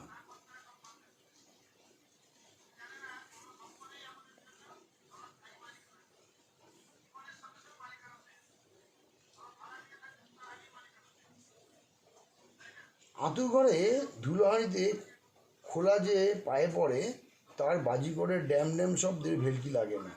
বাজিকর কি করছে সে ঠিক দেখতে পায়। সাধন সিদ্ধ আর কৃপা সিদ্ধ। কেউ কেউ অনেক কষ্টক্ষেত্রে জল ছেঁচে আনতে পারলে ফসল হয়। কারুর জল ছেঁচতে হয় না, বৃষ্টির জলে ভেসে গেল, কষ্ট করে জল আনতে হলো না। এই মায়ের হাত থেকে এড়াতে গেলে কষ্ট করে সাধন করতে হয়। কৃপাসিদ্ধের কষ্ট করতে হয় না, সে কিন্তু দু একজনা। আর নিত্যসিদ্ধ, এদের জন্মে জন্মে জ্ঞানচৈতন্য হয়ে আছে, যেমন ফোয়ারা বুঝে আছে, মিস্ত্রি এটা খুলতে ওটা খুলতে ফোয়ারাটা খুলে দিলে আর ফরফর করে জল বেরোতে লাগলো। নিত্যসিদ্ধের প্রথম অনুরাগ যখন লোকে দেখে তখন অবাক হয়, বলে এত ভক্তি বৈরাগ্য প্রেম কোথায় ছিল। ঠাকুর অনুরাগের কথা বলিতেছেন, গোপীদের অনুরাগের কথা। আবার গান গাইতে লাগিল। রামলাল গান গাইতেছেন, নাথ তুমি সর্বস্ব আমার প্রাণধার সারাৎসার, নাহি তোমা বিনে কেহ ত্রিভুবনে বলিবারে আপনার। তুমি সুখ শান্তি সহায় সম্বল সম্পদ ঐশ্বর্য জ্ঞান বুদ্ধি বল। তুমি বাসগৃহ আরামের স্থল আত্মীয় বন্ধু পরিবার। তুমি ইহকাল তুমি পরিত্রাণ, তুমি পরকাল তুমি স্বর্গধাম। তুমি শাস্ত্রবিধি গুরুকল্পতরু অনন্ত সুখের আধার। তুমি এ উপায় তুমি এ উদ্দেশ্য, তুমি স্রষ্টা পাতা তুমি এ উপাস্য। দণ্ডদাতা পিতা স্নেহময়ী মাতা, ভবার্ণবে কর্ণধার তুমি।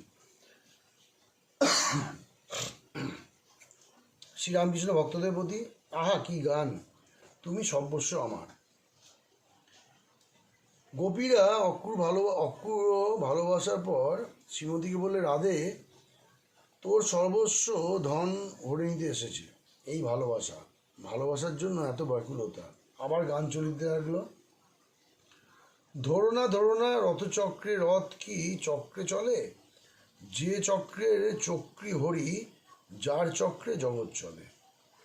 দ্বিতীয় প্যারি, কায়তরে আর গাতহার যতনেরে।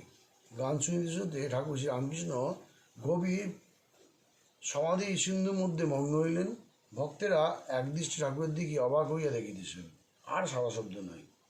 ঠাকুর সমাধিস্থ, হাত জোর করিয়া বসিয়া আছেন, যেমন ফটোগ্রাফে দেখা যায়। কেবল চক্ষের বাইরে কোন দিয়া আনন্দধারা পড়িতেছে। ঠাকুরের কথা, ঈশ্বরের কথা, শ্রীরামকৃষ্ণ দর্শন, কৃষ্ণ সর্বময়। অনেকক্ষণ পরে ঠাকুর একটু প্রকৃতিস্থ হইলেন, কিন্তু সমাধির মধ্যে যাকে দর্শন করিতেছিলেন তার সঙ্গে কি কথা কইতেছেন একাধটি কেবল ভক্তদের কানে পৌঁছিতেছে।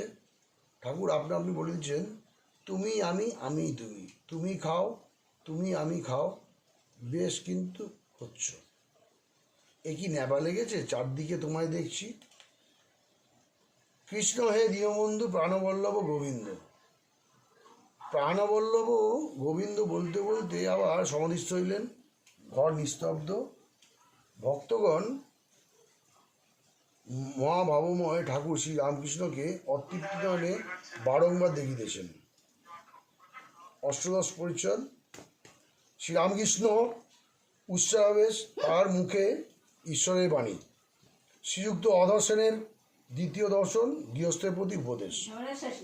শ্রীরামকৃষ্ণের সমাধিস্থ।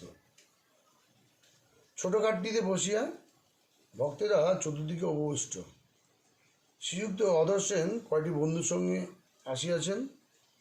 অধর ডেপুটি ম্যাজিস্ট্রেট। ঠাকুরকে এই দ্বিতীয় দর্শন করিতেছেন। অধরের বয়স 29-30। অধরের বন্ধু সারদাচরণ পুত্রশোকে সন্তব্ধ। তিনি স্কুলের ডেপুটি ইন্সপেক্টর ছিলেন, পেনশন লইয়া, এবং আগেও তিনি সাধারণ ভোজন করিতেন। বড় ছেলেটি মারা যাওয়াতে কোনরূপ সান্ত্বনা লাভ করিতে পারিতেছেন না। তাই অধর ঠাকুরের নাম শুনাইয়া তাহার কাছে লইয়া আসিয়াছেন। অধর নিজেও ঠাকুরকে দেখিবার অনেক দিন হইতে ইচ্ছা ছিল। অধরেরও নিজেরও ঠাকুরকে দেখিবার অনেক দিন হইতে ইচ্ছা ছিল। সমাধি ভঙ্গ হইল। ঠাকুর দৃষ্টিপাত করিয়া দেখিলেন একঘর লোক তাহার দিকে চাহিয়া আছেন। তখন তিনি আপনা আপনি কি বলিতেছেন? ঈশ্বর কি তাহার মুখ দিয়া কথা কইতেছেন ও উপদেশ দিতেছেন? শ্রীরামকৃষ্ণ, বিষয় লোকের জ্ঞান কখনো দেখা দেয়, একবার দ্বীপ শিখার নেয়, না সূর্যের একটি কিরণের নেয়। ফুটো দিয়ে যেন কিরণটি আসছে, বিষয় লোকেতে ঈশ্বরের নাম করা অনুরাগ নাই। বালক যেমন বলে তোর পরমেশ্বরের দিব্যি, খুড়ি জেঠির কোদল শুনে পরমেশ্বরের দিব্যি শিখেছে। বিষয় লোকেদের রোগ নাই, হলো হলো, না হলো না হলো। জলের দরকার হয়েছে, কূপ খুঁড়ছে, খুঁড়তে খুঁড়তে যেমন পাথর বেরোলো অমনি সেখানটা ছেড়ে দিলে আর এক জায়গায় খুঁড়তে বালি পেয়ে গেল, কেবল বালি বেরোয়, সেখানটাও ছেড়ে দিলে যেখানে খুঁড়তে আরম্ভ করেছে সেখানেই খুঁড়বে, তবে তো জল পাবে। জীব যেমন কর্ম করে তেমনি ফল পায়। তাই গানে আছে, দোষ কারো নয় গো মা, আমি সখাত শরীরে ডুবে মরি শ্যামা। আমি আর আমার অজ্ঞান বিচার করতে গেলে যাকে আমি করছো দেখবে তিনি আত্মা বই, আর কিছু নয়, আর কেউ নয়। বিচার করো তুমি শরীর না মাংস না আর কিছু, তখন দেখবে তুমি কিছু নও, তোমার কোনো উপাধি নাই। তখন আবার আমি কিছু করি নাই, আমার দোষও নাই, গুণও নাই, পাপও নাই, পুণ্যও নাই। এটা সোনা এটা পেতল, এর নাম অজ্ঞান, সব সোনা এর নাম জ্ঞান। ঈশ্বর দর্শনের লক্ষণ, শ্রীরামকৃষ্ণ কি অবতার? ঈশ্বর দর্শন হলে বিচার বন্ধ হয়ে যায়। ঈশ্বর লাভ করেছে অথচ বিচার করছে, তাও আছে। কি কেউ ভক্তি নিয়ে তার নাম গুণগান করছে? ছেলে কাঁদে যতক্ষণ না স্তনপান করতে পারে, তারপরে কান্না বন্ধ হয়ে যায়। কেবল আনন্দে মার দুধ খায়। তবে একটি কথা আছে, খেতে খেতে মাঝে মাঝে খেলা করে আবার হাসে। তিনি সব হয়েছেন, তবে মানুষে তিনি বেশি প্রকাশ। যেখানে শুদ্ধ সত্য বালকের সব হাসে কাঁদে নাচে গায়, সেখানে তিনি সাক্ষাৎ বর্তমান। পুত্রশোক জীব সাজো সমরে। ঠাকুর অধরের কুশল পরিচয় লইলেন। অধর তাহার বন্ধু পুত্রশোকের কথা নিবেদন করিলেন। ঠাকুর আপনার মনে গান গাইতেছেন, জীব সাজো সমরে, কালো বেশে কালো প্রবেশে তোর ঘরে, ভক্তিরথে চড়ি লয়ে জ্ঞানতুন, রসনা ধনুকে দিয়ে প্রেমগুণ, ব্রহ্মময়ের নাম ব্রহ্ম অস্ত্র তাহে সন্ধান করে। আরেক যুক্তির অনে চাহিনা রথরথী, শত্রু নাশে জীব হবে সুসঙ্গতি, রণভূমে যদি করে দাশরথী ভাগীরথীর তীর। কি করবে? এই কালের জন্য প্রস্তুত হও। কাল ঘরে প্রবেশ করেছে, তার নামরূপ অস্ত্র লয়ে যুদ্ধ করতে হবে। তিনিই কর্তা। আমি বলি যেমন করাও তেমনি করি, যেমন বলাও তেমনি বলি। আমি যন্ত্র তুমি যন্ত্রী, আমি ঘর তুমি ঘরণী, আমি গাড়ি তুমি ইঞ্জিনিয়ার, আমাকে আমমুক্তারি দাও। ভালো লোকের উপর ভার দিয়ে অমঙ্গল হয় না, তিনি যা হয় করুন। তা হবে, তা শোক হবে না গা। আত্মযোগ। রাবণ বধ হলো। লক্ষণ দৌড়িয়ে গিয়ে দেখেন যে হাড়ের ভিতরে এমন জায়গা নাই যেখানে ছিদ্র হয় নাই। তখন বললেন, রাম তোমার বাণের কি মহিমা, রাবণের শরীরে এমন স্থান নাই যে সেখানে ছিদ্র না হয়েছে। তখন রাম বললেন, ভাই হাড়ের ভিতর যেসব ছিদ্র দেখেছ ওসব বাণের জন্য নয়, শোকে তার হাড় জড়াজড় হয়েছে, ওই ছিদ্র সেই শোকের চিহ্ন, হাড় বিদীর্ণ করেছে। তবে এসব অনিত্য, গৃহ পরিবার সন্তান দুদিনের জন্য। তাল গাছই সত্য, দু একটি তাল খসে পড়েছে, তার আর দুঃখ কি? ঈশ্বর তিনটি কাজ করেছেন, সৃষ্টি স্থিতি প্রলয়। মৃত্যু আছেই। প্রলয়ের সময় সব ধ্বংস হয়ে যাবে, কিছুই থাকবে না। মা কেবল সৃষ্টির বীজগুলি কুড়িয়ে রেখে দেবেন, আবার নূতন সৃষ্টির সময় সেই বীজগুলি বার করবেন। গিন্নিদের যেমন নেতা গাদার হাঁড়ি থাকে, সকলের হাস্য, তাতে শশা বিচি সমুদ্রের ফেনা, নীলবড়ি ছোট ছোট পুটলিতে বাঁধা থাকে। ঊনবিংশ পরিচ্ছদ, অধরের প্রতি উপদেশ। সম্মুখে কাল। ঠাকুর অধরের সঙ্গে ঘরের উত্তরের বারান্দায় দাঁড়াইয়া কথা কইতেছেন। শ্রীরামকৃষ্ণ অধরের প্রতি, তুমি ডেপুটি, এ পদও ঈশ্বরের অনুগ্রহে হয়েছে, তাকে ভুলো না। কিন্তু যেন সকলের এক পথে যেতে হবে। শ্রীযুক্ত অধরচন্দ্র সেন 1.5 বৎসর পরে দেহত্যাগ করেন। ঠাকুর ওই সংবাদ শুনিয়ে অনেকক্ষণ ধরিয়া মার কাছে কেঁদেছিলেন। অধর ঠাকুরের পরম ভক্ত। ঠাকুর বলেছিলেন, তুমি আমার আত্মীয়। অধরের বাড়ি কলিকাতা শোভাবাজার বেনেটোলা। তার কয়েকটি কন্যা সন্তান এখনও বর্তমান। কলিকাতার বাটিতে শ্রীযুক্ত শ্যামলাল, শ্রীযুক্ত হীরালাল প্রভৃতি ভ্রাতারা কেউ কেউ এখনও আছেন। তাদের বাড়ির বৈঠকখানা ও ঠাকুরদালান তীর্থ হইয়া আছে। এখানে 2 দিনের জন্য। সংসার কর্মভূমি, এখানে কর্ম করতে আসা। যেমন দেশে বাড়ি কলকাতায় গিয়ে কর্ম করে।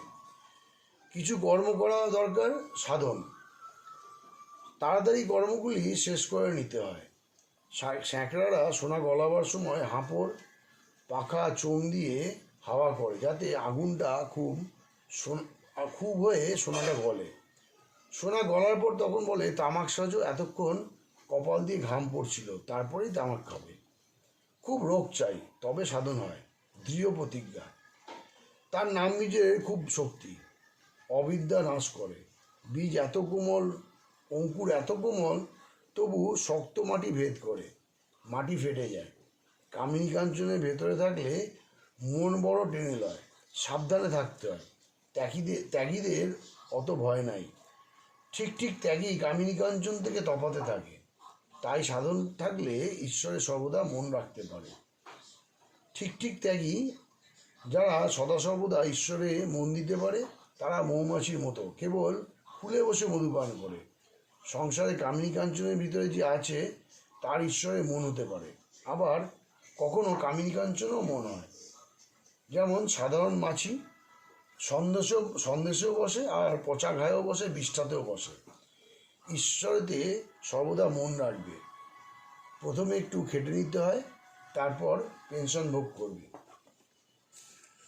ওং স্থাপকায় চ ধর্মস্য সর্বধর্মস্বরূপিণে অবতার বরিষ্ঠায় রামকৃষ্ণায় তে নমঃ। ওম নমঃ শিব ভগবতে রামকৃষ্ণায় নমো নমঃ। ওম নমঃ শিব ভগবতে রামকৃষ্ণায় নমো নমঃ। ওম নমঃ শিব ভগবতে রামকৃষ্ণায় নমো নমঃ। জননীং সাদাং দেবীং রামকৃষ্ণ জগদ্গুরুং পাদপদ্মে সিদ্ধা প্রণমামি মুহুর্মুহুঃ। ওম সর্বমঙ্গলে শিবে সর্বত্র সাধিকে শরণ্যে ত্র্যম্বকে গৌরী নারায়ণী নমস্তুতে। সৃষ্টি স্থিতি বিনাশানং শক্তিভূতে সনাতনী গুণাশ্রয় গুণময়ী নারায়ণী নমস্তুতে। জয় নারায়ণী নমস্তে, জয় নারায়ণী নমস্তে, জয় নারায়ণী নমস্তে, জয় নারায়ণী নমস্তে। জয় ভবতারিণী নমস্তুতে, জয় ভবতারিণী নমস্তুতে, জয় ভবতারিণী নমস্তে, জয় ভবতারিণী নমস্তে। জয় মহামায়া কি জয়, জয় মহামায়া কি জয়, জয় মহামায়া কি জয়, জয় মহামায়া কি জয়। নমস্কার।